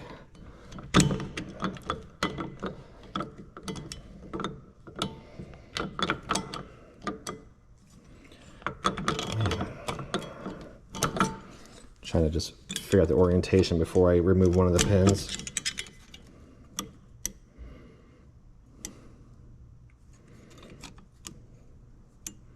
Yeah, I should have. Let's try that again, guys.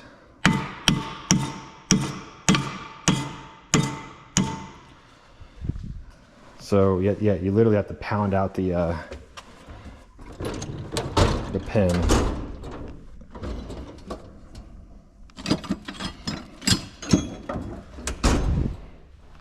Look at the battery of my GoPro, it's getting low again.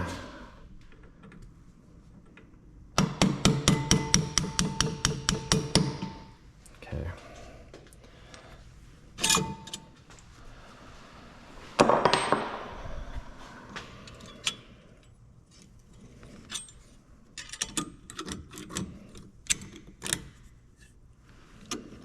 There we go. There we go. Whoopsie. Okay.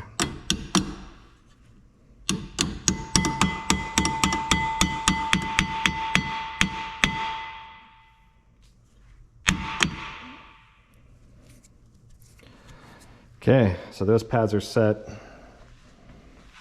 Let me just make sure the pin is hammered all the way in.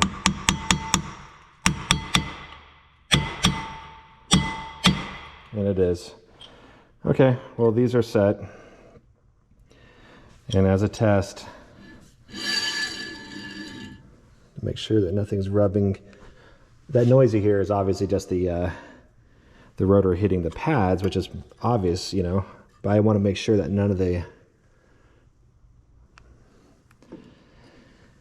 and it is, my concern here is exactly what I see, that the bracket here is actually hitting against the rotor. Now granted, do I have to finalize and bolt this up all the way to realize, you know, what needs to happen? So let's finish tightening it loosely. Yeah, we're good. So it's just the rotor was kind of just resting up against it. I still, honestly guys, I don't think that's right. I'm seeing an issue here. I'm gonna do this again. I don't like it. I see a problem with the pads. So let me change out the battery real quick. We'll try this again. All right. So let me show you what I just discovered.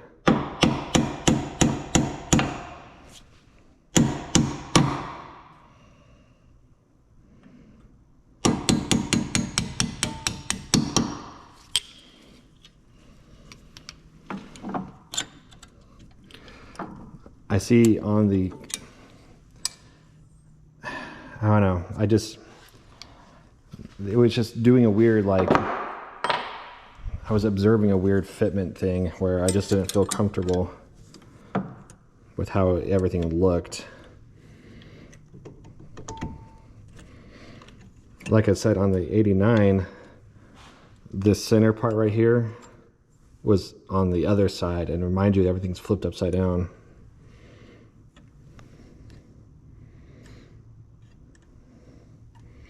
I kind of want this to be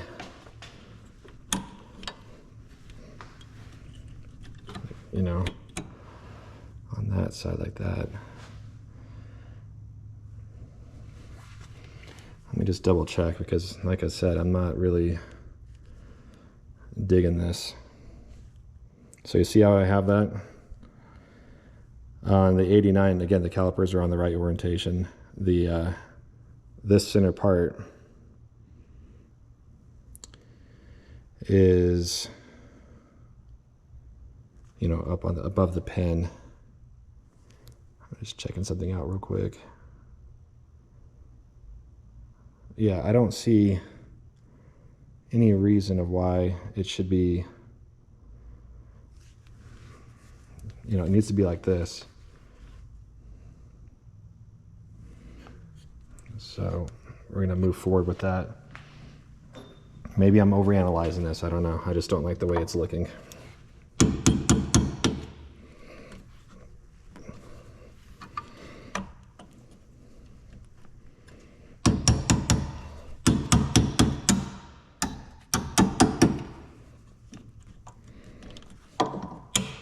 There we go.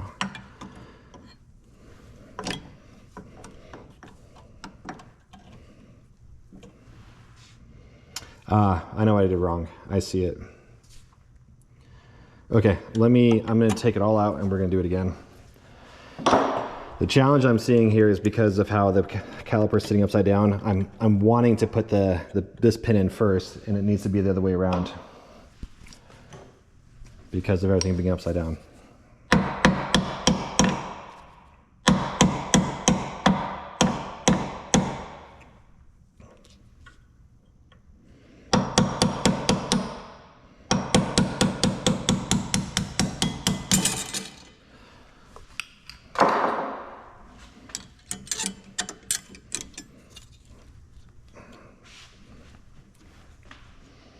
I'm not sure if you were able to see what I just saw there, but we will, I'm gonna start over.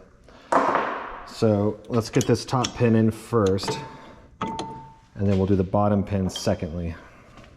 Like that. And get this pin out here, like that. I think that's the trick.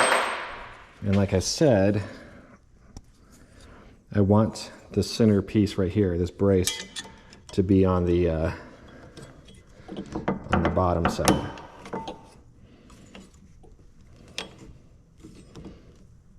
Yeah, that just makes a whole lot more sense. It really does.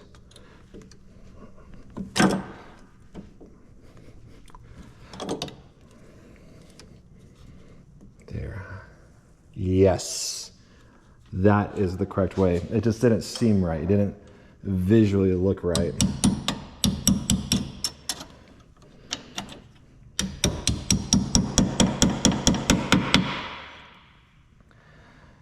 And no grinding. So reanalyzing everything real quick. Everything looks good. Get the pad or you don't have to do this. When you press the pistons, this will self-center, but I'm just, for a sanity check here, I just want to make sure everything's good. Got that tight. I will remove the banjo bolt there in a minute. Okay, so this one's done.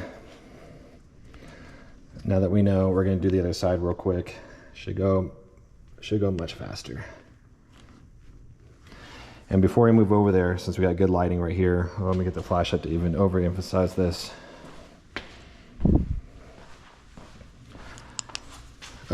You want to check out and observe the pad engagement to make sure the pad engagement is hitting the full surface of the rotor, which it is. I don't know. Oh yeah. So I think there was a coating on here, guys, a protective coating, and you can see it like right there. So I need to finish getting that off.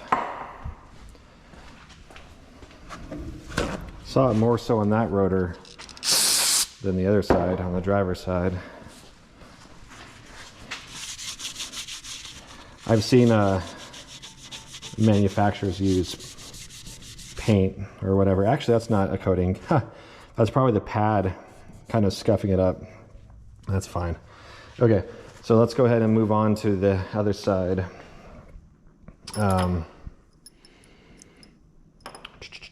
Yeah, let's get the pads in first, and then I'll get the pins and lock it down. All right, we're gonna set one pad right there on the rail. I think for the rears, I'll bring the cart over to the rear.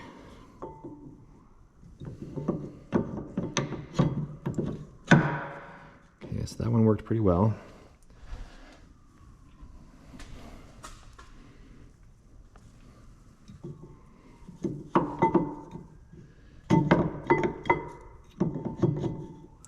Let's did that one.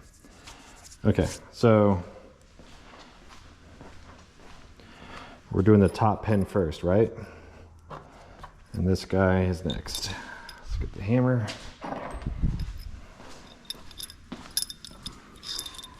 All right, top pin first is what we decided. If we can, we're gonna grab it on. See, this side's going in much better because I noticed that there's a little less buildup of the powder coating. Banjo bolt's kind of getting in the way. I'll go ahead and remove it.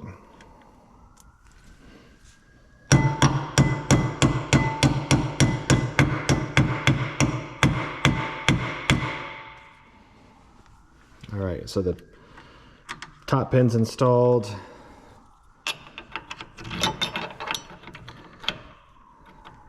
Got that. Surprisingly, we didn't have to unbolt the caliper, which reminds me I need to tighten the other caliper, or the other bracket, right? So we loosened it. So let's go do that before I forget.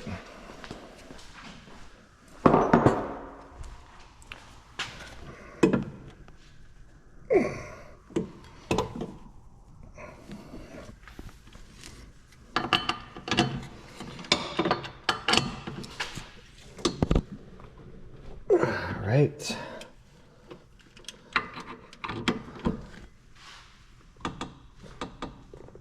All right.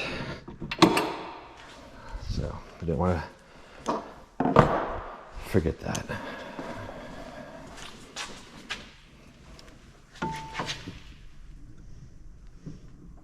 Okay.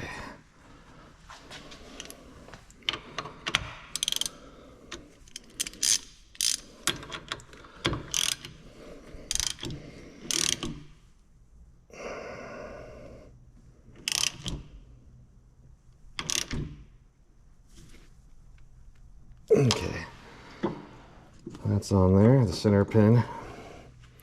Cool. Get the hammer and the pin.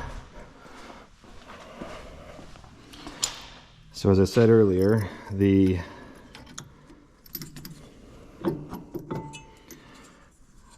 center part will go on the bottom, like that.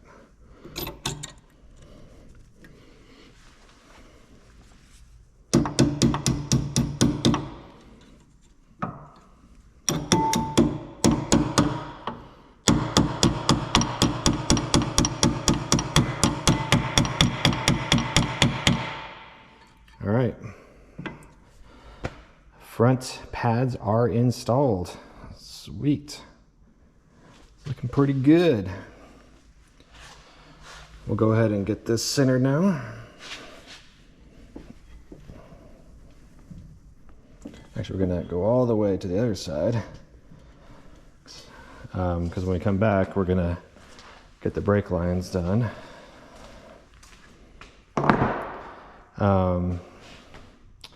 Yeah, let me, I'm gonna take a quick break and get a small drink, and then we'll be getting the rear pads done. Be right back.